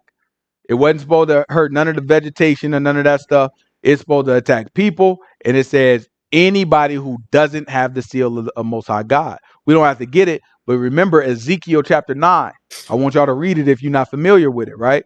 Ezekiel chapter 9, it talks about how the Most High God started at his sanctuary and then had his angels of death kill anybody who doesn't have the seal. But before they started, the angel went out that had like a marker, and he went out and put the mark on everybody, right? Put the mark on everybody that served the Most High God, everybody that was sad and that cried at all the abominations that they were doing at the tabernacle, right? He put a mark on them. Anybody who didn't have that mark, the angels of death cleared them out. This is in Ezekiel that this is happening, right? This is a prophecy in Ezekiel, right? So now, flash forward to this. This is very similar. These locusts that comes out of the bottomless pit. So it's a pit that opens up. There's imagery to this, but let me explain how it's going to look, how I think it's going to look. You're going to have another meteorite, right? We already had 3 of these things that hit, right? Or 2 of them that hit before this. Another meteorite, big one, hits. Boom, slams into the ground. And then all of a sudden, it opens up a bottomless pit. A bunch of smoke comes out of the ground from where it hits, right? And then the smoke covers everything, and it's like thick, dark smoke, right? And after that, a bunch of locust-looking things come out of it, but they big locusts. And they are given the power, just like scorpions, to poison people, right? Keep going. And to them it was given that they should not kill them, but that they should be tormented 5 months. And their torment was the torment of a scorpion when it stings a man. And in those days shall men seek death and shall not find it, and desire to die, and death shall flee from them. And the shapes of the locusts were like unto horses prepared unto battle, and on their heads were, as it were, crowns like gold, and their faces the faces of men. And they had hair as the hair of a woman. And their teeth were as the teeth of lions, and they had breastplates as if it were breastplates of iron. And the sound of their wings was as the sound of chariots and many horses running to battle. And they had tails like unto scorpions, and there were stingers in their tails. And they had power to hurt men 5 months. And they had a king over him, which is the angel of the bottomless pit, whose name was who? Whose the name in the Hebrew tongue is Abaddon, but in the Greek tongue his name is Apollyon. So I told you that these are spirits. So these big old meteorites, when people look up at these skies and they see stars, right? The book is calling those angels, right? When they go out and they looking at it and they zoom in on these things, we see land masses though, right? When they send us back these images, we see land mass. They looking like, man, yeah, this we thought that was a star, but when we zoom in on it, we got a better telescope now.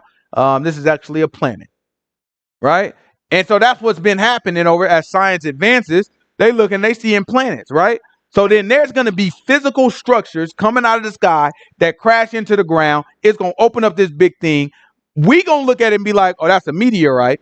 The Israelites, because the whole book's been open to it, we going to look at it and be like, no. That's a bad one. You know what I'm saying? Y'all don't realize that's a bad one. And all these things going to come out of the ground.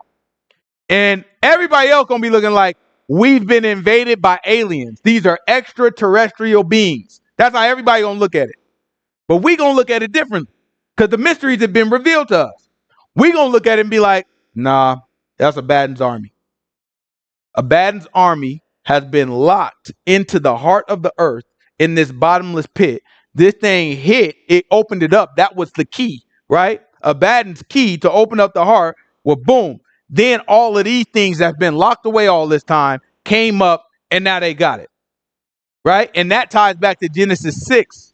Remember, in Genesis 6, the sons of God, those are angels, came down and they married the women of earth. And they ended up producing giants, right? The book of Enoch and the book of book of Enoch and the book of Jasher and Jubilees, they'll also tell us that they wasn't just dealing with men or women, they were also dealing with animals. So you see all these weird looking animals that's been locked away for so long because of the sons of God or the angels came down. They grab hold real quick, grab Jude chapter 1 verse 6. This is Jude 6. And I'll say it that way because there's only one chapter in Jude. This is Jude 6. It's all the way in the back. But what does the book say?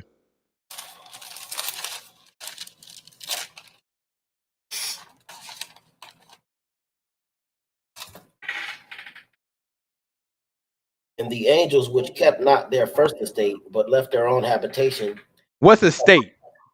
House or residence, natural place. They didn't keep their first residence. Their first residence was up in heaven with the Most High God. They didn't keep that. So instead, they went down to earth and they started laying with the women and they sinned. Watch what he say. The angels which kept not their first estate, but left their own habitation, he has reserved in everlasting change under darkness unto the judgment of the great day. He said, everlasting change unto darkness. Until when? Unto the judgment of the great day. So these things have been kept. Right?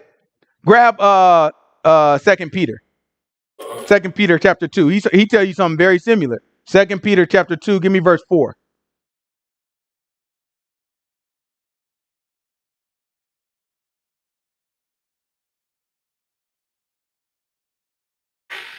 For if God spared not the angels that sinned, but cast them down to hell and delivered them into chains of darkness to be reserved unto judgment, and spared not the old world, but saved Noah, the eighth person, preacher of righteousness, bringing in the flood upon the world. He's talking about the same thing. The sons of God came down in Noah's time and they slept with the women. But they didn't only sleep with the women. They slept with animals. That's where all these images come from, where you get half man and half woman. That stuff was real. Right? But a lot of these creatures, a lot of these mixed breed weirdo creatures are locked down and kept. The angels are kept forever until the judgment. But these other creatures are just sitting in the middle of the earth. Why do you think the Most High God won't let these people dig too low? Why do you think they tell you, look, why do you think they'll tell you very openly, we know more about outer space than we know about below our sea? They openly tell you about that. The Most High God is keeping these people from this stuff because there are mysteries that, listen, you're going to find out about something and it's not going to work out in your favor. But guess what? Seal's broken now, boy. This is what y'all wanted, right? Here you go. Open up the heart of the earth. Y'all been trying to dig? I give it to you. A bottomless pit. Right there in Peter where it said hell, where he said he locked them in hell. If you go ahead and look up that word, it means bottomless pit. It means abyss. Abyss means bottomless pit. The angels are locked up in that same bottomless pit. The angels can't come out though. You know what I'm saying? They got to stay there until y'all judge them.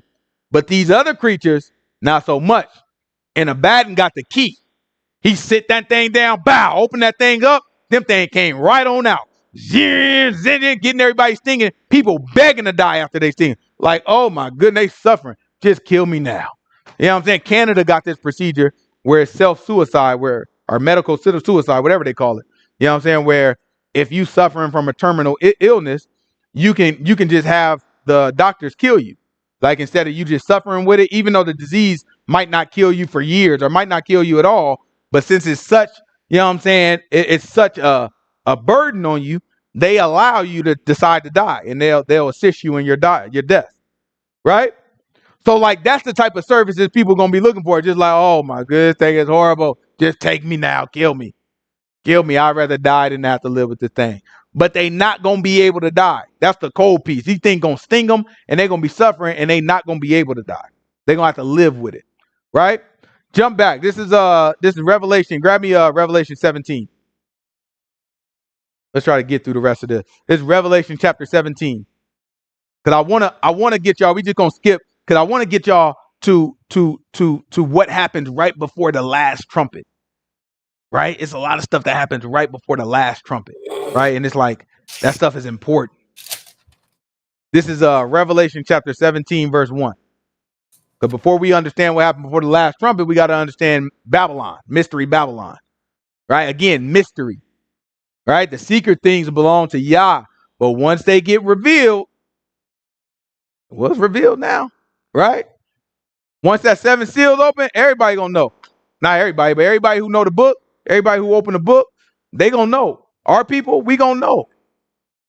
Right? It ain't gonna be hidden from us no more. Our people gonna be straight. We gonna be good. We gonna understand our calling. Gonna understand what we here for. Understand everything, right?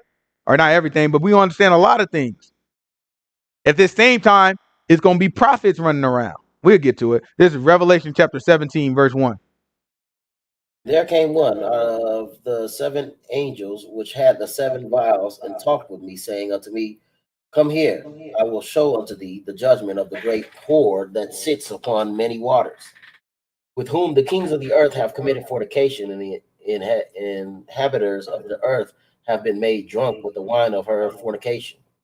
Who could this be? Watch this. So he carried me away in the spirit into the wilderness, and I saw a woman sit upon a scarlet-colored beast, full of names of blasphemy, having 7 heads and 10 horns. And the woman was arrayed in purple and scarlet color, and decked with gold and precious stone and pearls, having a golden cup in her hand, full of abominations and filthiness of her fornication. And upon her Right? So this woman sits on top of a beast. She is not the beast. Right?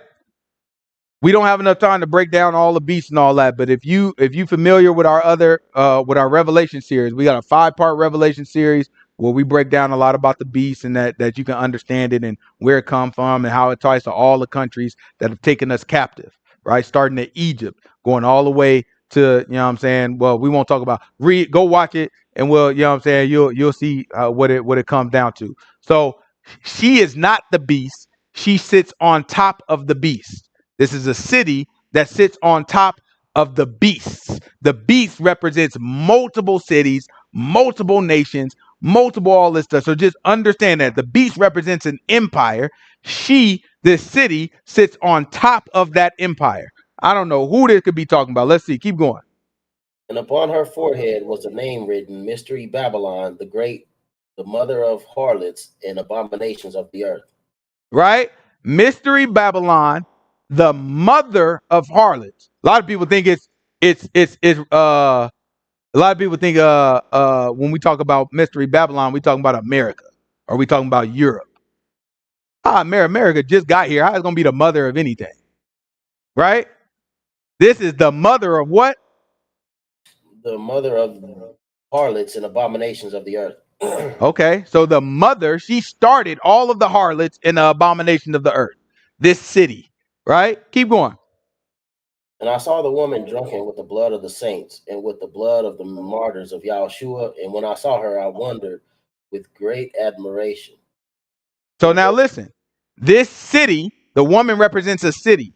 So this city is drunken with the blood of what? The saints. How could America be drunken with the blood of the saints? Okay, maybe it's some saints here, right? Let's keep going. The blood of the saints and blood of what else? And with the blood of the martyrs of Yahushua. And when I saw her. Hold on. The blood of the martyrs right? How can America be drunken with the blood of martyrs? Okay, maybe it can. And then the next one is the blood of who? The martyrs of Yahushua. And when I saw her, I wondered with great admiration. Uh-huh. And the angel said unto me, wherefore didst thou marvel? I will tell thee the mystery of the woman and of the beast that carries her. Right? So then we're going to skip it. But again, if you watch the Revelation series, it'll go into a lot of this stuff. Jump down to verse 12. And the 10 horns which thou saw are 10 kings, Now there's 10 kings. Watch these 10 kings. which have received no kingdom as yet, but receive power as kings 1 hour with the beast. These have one mind and shall give their power and strength unto the beast. Right? So then there's 10 kings that ends up giving their power and their strength to the beast. Right? Who sits on top of this beast? The woman. Right? Jump on down to verse, I don't know, give me maybe verse 16. The 10 horns which thou saw upon the beast, these shall hate the whore, and shall make her desolate and naked, and shall eat her flesh and burn her with fire. So now these 10 horns represent kingdoms, right?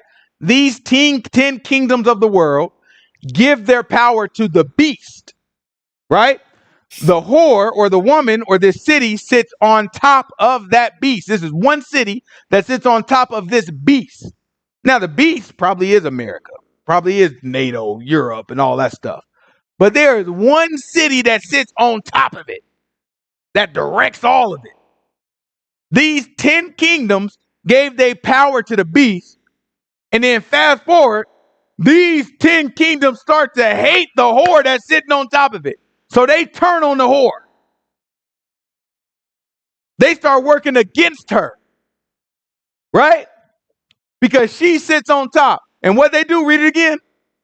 Verse 18. And they shall hate the whore, and shall make her desolate and naked, and shall eat her flesh and burn her with fire. Right? These 10 kings are going to turn on the whore. They're going to hate her. They're going to make her desolate. And they're going to burn her with fire. Right? This ain't got nothing to do. This at this point is a white folks problem. You know what I'm saying? All that we reading right there, that's white folks going back and forth. That part ain't got nothing to do with Hebrews. But that will be happening, right? We gonna talk about who this city is, though, that somehow is drunk on the blood of the saints and the martyrs of Yahushua. In other words, the people that died for the cause of Yahushua. I don't know that there's been much of that in America. All the people that claim to even know Yahushua call him Jesus. Not, you know, not that that's invalid completely, right? But they call him Jesus, and I don't feel like they know nothing about him. I can't think of too many people in American history that died because of Yahushua. I think of some people that died for civil rights. Think of some people that died for a war, for an American war. I can't think of no one that died for the cause of Yahushua. Right? But there is a city where a lot of that happened. Let's see. This is Revelations 18, verse 1.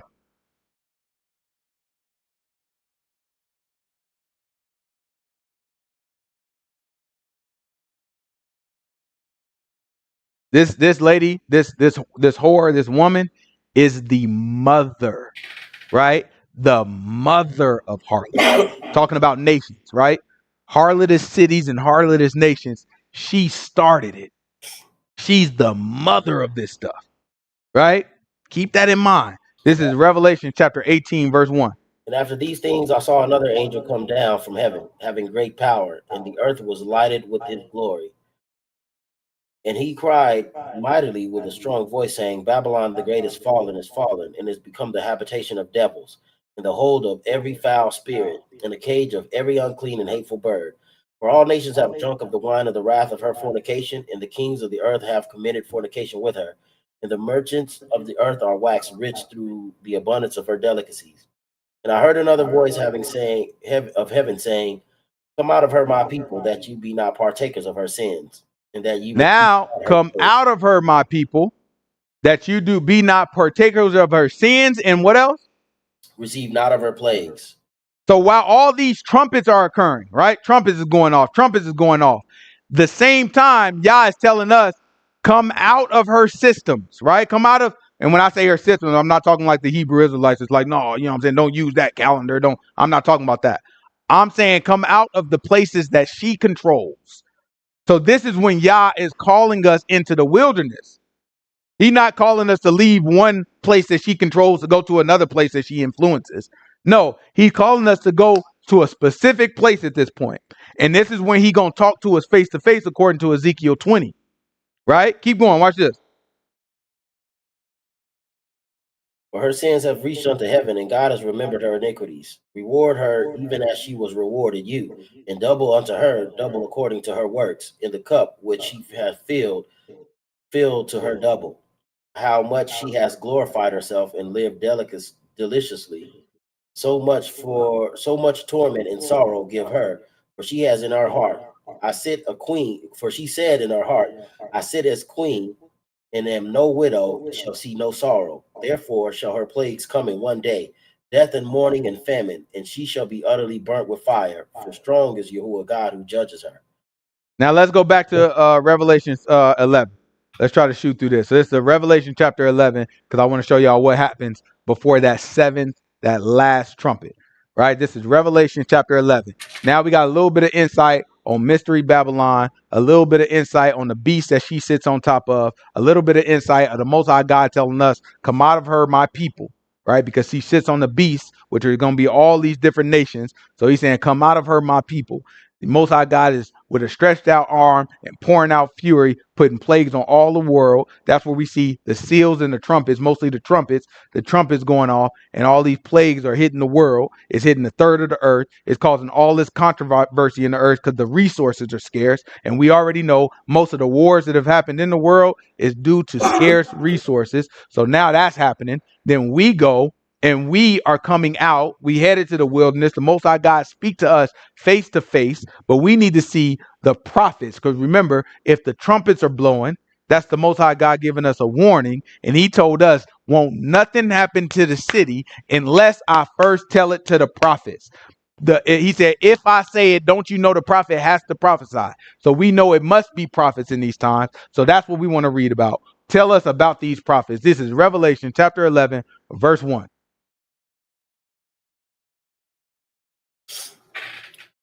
And there was given me a reed like unto a rod, and the angel stood, saying, Rise, and measure the temple of God and the altar, and them that worship therein.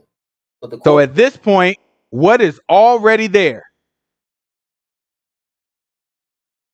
At this point, what we read, according to what we read, the temple of God, not a temple made by some Gentiles, it just says this is the temple of God. We don't know how I got there. We just know at this point, there is a temple of God, right? And God is acknowledging it as the temple of God, right? Watch what happens next. And the altar, and them that worship therein. But the court which is without the temple leave out, and measure it not, for it is given unto the Gentiles, and the holy city shall they tread underfoot 42 months. So now there's a temple of God, right? But then there's also Gentiles in the land. And the Gentiles is going to tread over the ground 42 months. There are so much. I wish I could paint the whole picture for you guys right now, but there's so much to talk about, right? So just really, really quick, when the plagues occur and throughout some of the trumpets, there are huge earthquakes, right? The book says the earthquakes completely flatten the ground. So in other words, the mountains is moved out of its way. It ain't no mountains.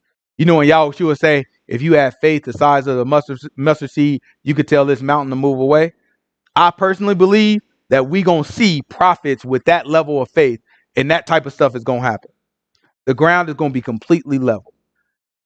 The mystery Babylon is going to be completely leveled, right? And one day, plagues going to hit her. It's going to be out of there, right? Fast forward, we going to be in the wilderness talking to the Most High God face to face. He's going to lead us through the prophets back into the land, right? We going to get into the land that is completely leveled, completely flat, right? And then we are going to build a temple. And the Gentiles is going to help us with their resources to build this temple, much like the temple that we built after we left the exile of Persia, right? When King Cyrus gave us resources so that we could build the temple, right? So we going to build this temple. The temple of God is going to be there. But remember, the resources around the world are scarce, right? If we read Ezekiel, Ezekiel tells us about this temple and it tells us about us in the land at that time. We will have this river that flows. It's the river of life that flows, and it will be one of the only places where you can find fresh fish, right? We're gonna have fruit that heals us. So if one of our people got sick or anything, we can get healed. Meanwhile, at the same time, you got these people that's suffering from these what they think are extraterrestrial aliens that's coming and stinging them. All these wild beasts that's coming and stinging them look like locusts and lions and got tails like scorpions. They don't know what they looking at. It sting them. They hoping to die. And we got these fruit that grow 12 months out of the year, a different fruit, and it heals us. Don't you think these people going to be fighting to get to us? They don't like these Negroes left our nations. They go to the place that just got destroyed that we thought nobody would want to go to because it's so destroyed, right? It's level. We go there. We build up a temple. The Gentiles are going to come back. And that's what they call the Battle of Armageddon. Because they're going to come back to try to fight against us. They think they fighting against us, but really they fighting against Yahushua. And when the brother Jay Williams said it's go time at that point after the plagues, that's when Yahushua show up to defend us from these people. So that's why he do the measurements of the temple. The angel is doing the measurements of the temple. And he said, listen, let the Gentiles sit out there because they're going to be out there for a while. Right? Keep going. Watch this. There's so much more to that, but you know what I'm saying? That's the short version. And I will give power unto my 2 witnesses that they shall prophesy 1,260 days, clothed in sackcloth. There are 2 olive trees and 2 candlesticks standing before the God of the earth. And if right, so now Zechariah tells us about this. Zechariah chapter 4, right? We don't have to get it, but Zechariah chapter 4 tells us about the 2 olive branches and the 2 lamps that are next to God, right? And Zechariah, he's like, man, what is that? You know what I'm saying? He's like, oh, you don't know what that is? You know what I'm saying? Those are going to be the 2 witnesses, the 2 prophets, right? So there are 2 prophets, and Zechariah tell us that these 2, grab just the last verse. Zechariah, never mind, we don't need to get it. Zechariah chapter 4, verse 14 tells us that these 2 stand next to we got to get it. Sorry. Zechariah chapter 4, verse 14, real quick. It's just so many different directions you can go with this stuff. Zechariah chapter 4, verse 14.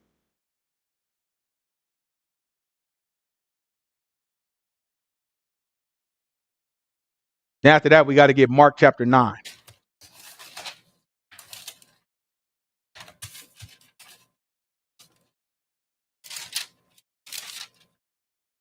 Watch what Zechariah say. It's Zechariah chapter 4, verse 14. Watch what the book say.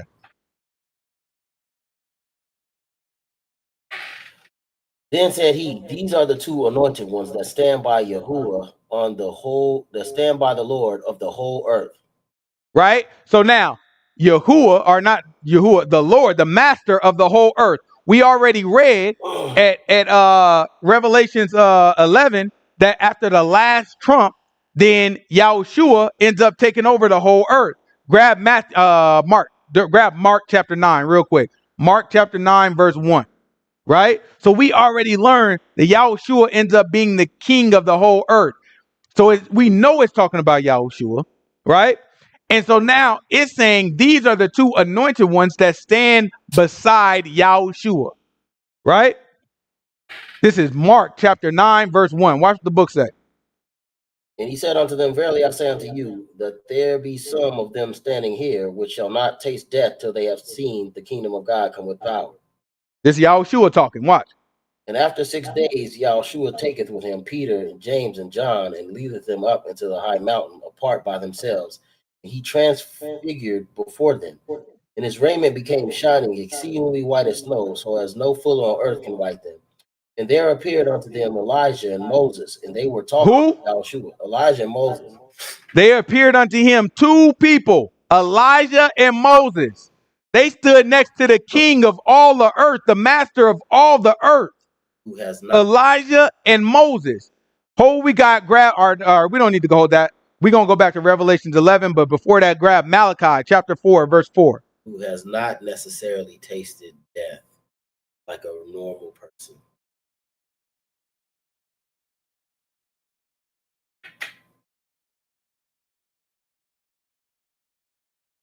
This is Malachi chapter 4, verse 4.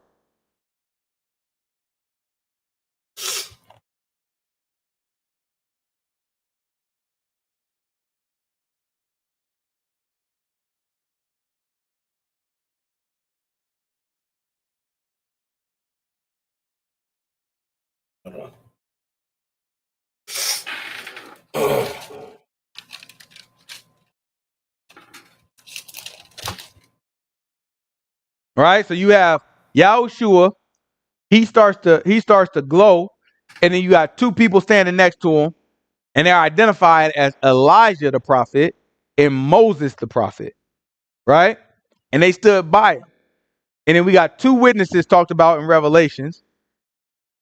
And then it's described as the two olives, which connects us to Zechariah. Zechariah calls those same two olives the two that will stand beside the Messiah, or stand beside the master of all the earth. And Revelation 11 also tells us that Yahushua ends up being king or master of all the earth. Right? So we look at this and we say, how else can we confirm it? Malachi, this is chapter 4, verse 4. Remember ye the law of Moses and Elijah. Watch this. Remember ye the law of Moses, my servant, which I commanded unto him at Horeb for all Israel with the statutes and judgments. Remember first the law of Moses, my servant. And then what else? With the statutes and judgments, which I commanded unto him in Horeb for all Israel with the statutes and judgments. Behold, I will send you Elijah the prophet before the coming and great and dreadful day of the Lord. I will send you Elijah the prophet. So those two are mentioned together, right? By Malachi when Elijah is supposed to be sent. He said, behold, I'm going to send you Elijah the prophet. And there's so much more. I mean, this subject alone can go deep, right? But let's just jump back into Revelation. It's Revelation chapter 11. Let's finish off this chapter because all we're trying to get to is the end of chapter 11 that tell us about the last trumpet. So this is Revelation chapter 11, where we leave off.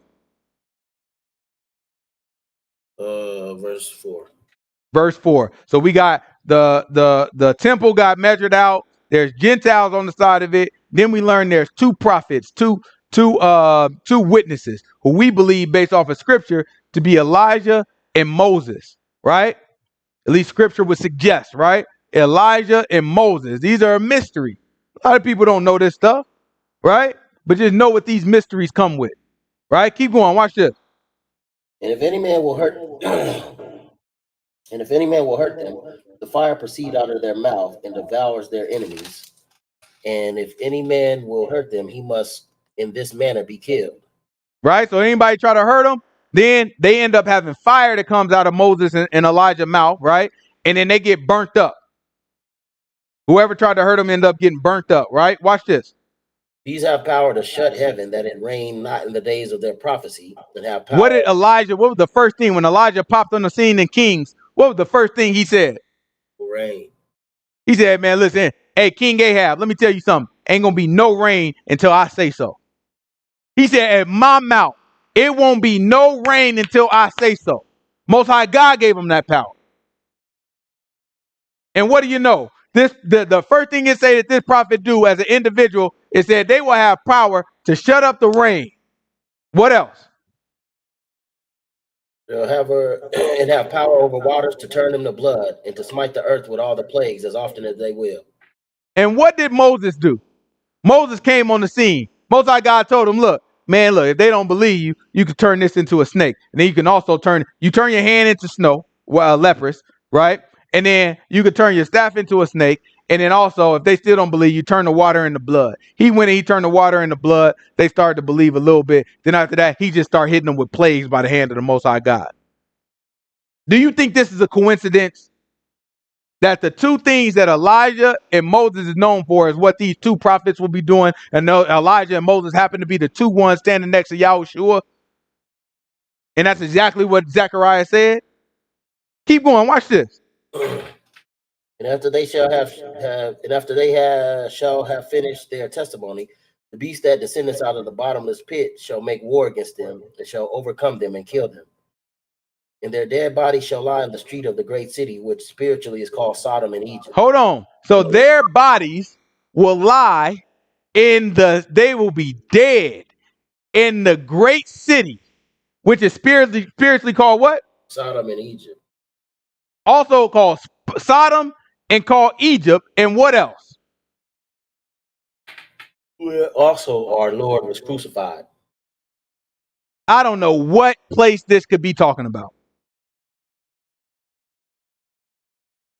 Mystery Babylon is Israel. It's our land, the mother of harlots. Because guess what? Before it was called Israel, what was it called? Canaan. And remember, I don't know, the people in Canaan end up being judged for something. What was it? Abomination. Abominations. Because they were the mother of all harlots. That land, right? That land is the mother of all harlots. And it sits upon many seas, many waters. And right now, it is being exposed daily how much control Israel has over all these nations. But guess what's starting to happen right now? A lot of these kingdoms and a lot of these nations is starting to turn on Israel, including America.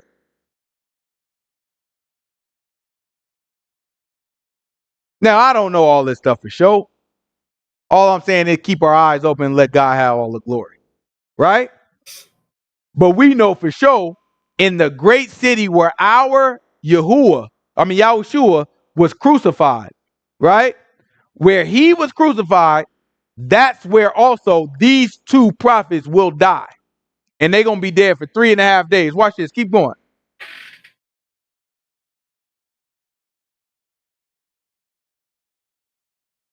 And they of the people and kindreds and tongues and nations shall see their dead bodies 3.5 days, and shall not suffer their dead bodies to be put in graves.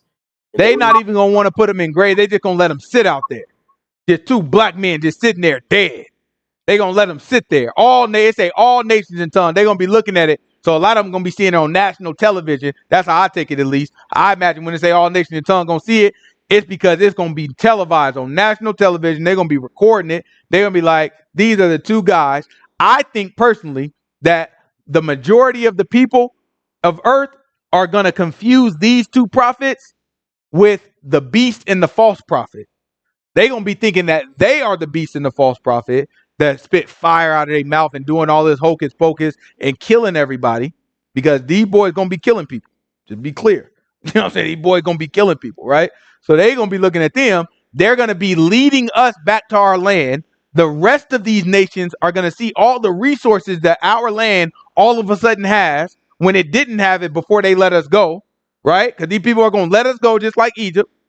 And they're going to see us go to all these resources, all these plagues hitting them. They're not going to have no resources. So they're going to want to come fight with us about these resources. These two prophets going to be sitting there standing away, and they're going to killing people and doing all type of stuff. It's going to get thicker and thicker. You're going to have more nations coming. One of the seals is going to dry up the Euphrates, right? The Euphrates River that goes from Turkey all the way to like Iraq.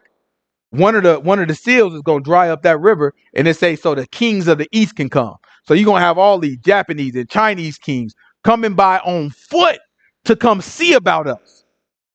Because maybe we ain't got the resources to fly jets no more after all the stuff that happened, right? So people going to be coming on foot to come see about us. And we're going to have our two prophets that try to protect us. We're going to be holed up inside of inside of the temple or around our temple city, and all these Gentiles going to be surrounding us, and then all of a sudden, right, they are going to die. They're going to be laid out. You got news stations covering it live, saying they are dead. This is day 3, and they are still in the ground. The people are refusing to touch them. They had fire that came out of their mouth. They are still being studied to make sure that they're okay. Meanwhile, the armies of so many nations of the earth are parked and surrounding the city of Jerusalem right now. You have the Hebrew people that have returned to their land just in recent years that are still holed up on the inside. Many of them are scared. They won't let us come in to interview them, but we know that it is only a matter of time before one of these armies break the breach and go in and begin to conquer this land. They refuse to make trade deals with us. They refuse to make favorable trading contracts and treaties with us. So therefore, these nations are going to take it over to make sure these resources can be shared with the rest of the world. I'm telling you how this thing might play out, right? We gonna be on the inside. We gonna be scared, shaking our boot, because some of us gonna be looking at this was our last hope, and it's getting tight. You know how the Most High God always do us. He always drag us down to that last little moment where everybody freak out, just so he can be like, "What you freaking out for?" You know what I'm saying? So he dragged. This is what he's doing right here. All these nation business, these 2 prophets we thought was the ones that's going. This is Moses and Elijah, right? They helped us out. They helped us rebuild the city. They helped us rebuild everything. They taught us about who we are. They taught us about our tribes. They taught us about our everything, right? They getting us back on track, right? And then they died, both of them, laid out. The people disrespectful, letting them sit out there for 3.5 days, and watch what happens.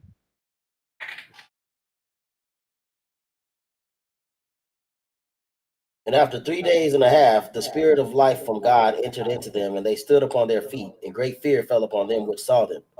And they heard a great voice from heaven saying unto them, Come up here.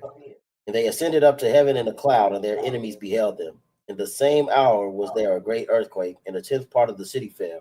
And in the earthquake were slain of men 7,000. And the remnant. So now all these Gentiles that's too close to our city, the earthquake hit. Boom, killed 7,000 of them. Right? What else happened? And the remnant were affrighted, gave glory to the God of heaven. The second woe is past, and behold, the third woe cometh quickly. Keep going. And the 7th angel sounded, and there were great voices in heaven saying, The kingdoms of the world are become the kingdoms of our Lord and of his Messiah, and he shall reign forever and ever. And the 24 elders which sat before God on their seats fell upon their faces and worshiped God, saying, We give thee thanks, O Lord God Almighty, which are and was and are to come, because thou hast taken to thee thy great power and hast reigned. And the nations were angry, and wrath is come, in the time of the dead, that they should be judged, and that thou shouldest give reward unto thy servants the prophets, and to the saints, them that fear thy name, small and great, and shouldest destroy them which destroy the earth. And the temple of God was opened in heaven, and there was seen in his temple the ark of his testament. And there were lightnings and voices and thunderings and an earthquake and great hail. So all these other armies, they line up in a place called Megiddo in our land, right? Which, if I'm not mistaken, is north of Jerusalem, right? So they line up in Megiddo. And when they line up in Megiddo, because that's probably at that point, that's probably the space that they have where they can put a whole bunch of people. You got all these nations here. They try to put them in Megiddo. They ready to attack us. It's some people that get close. 7,000 of them get knocked out. The rest of them that saw the 2 men of God go up, they looking like they gave glory to the Most High God after that earthquake. They looking like, nah, man, that God is real. But the ones that's in Megiddo, they don't know nothing about that. So that's called the Battle of Armageddon, right? That's what these people call the Battle of Armageddon, because you got all these people in Megiddo that's prepared for war. And after these 2 prophets rise up, right? Then Yahushua returns, because the last trumpet go. We get changed from right there within the temple, right? Right there within the land.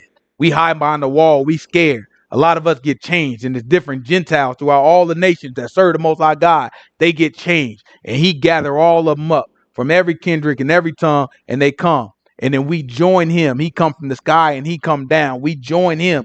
And then after that, it's war. We don't help him a bit either. And he kill all these people. So much so that he leave a lake of blood that's 6 feet deep, right? 6 feet deep, a lake of blood just everywhere from all the slaughter that he killed with these people, because there was so many of them there ready to kill us for our resources, right? They think they fighting against us for resources. In reality, they is fighting against the Most High God, because our prophets is telling them, y'all better stay back, right? Our prophets is telling them, listen, we are doing the work of the Most High God. Our prophets is telling them, if you serve the Most High God, perhaps you can share in some of these resources, right? Our prophets are defending us. And these people rebelled against it, and they didn't realize they were rebelling against God. These are the things that come up against us, and that is the last trumpet. That is the meaning of the trumpets. This is not no light stuff. This is not some stuff to just play around with. There are things coming, and we don't know what we asking for. It's stuff that we going to have to deal with, some people that we love. A lot of us love these Gentiles, and we going to have to see these Gentiles suffer. We love some of our family members that rank hypocrite, liar, cheating sinners, right? And we love them with all our darn heart. And we're going to have to see a lot of these people suffer. And we going to suffer. And it's all because we going to know more. And more of the mystery is going to be open to us. But at some point, we got to ask ourselves, do we have these mysteries because of us? Or do we have the mysteries to serve the Most High God? And if it's not the latter, then keep reading. Keep obeying. Any questions? All right, let's go ahead and pray out.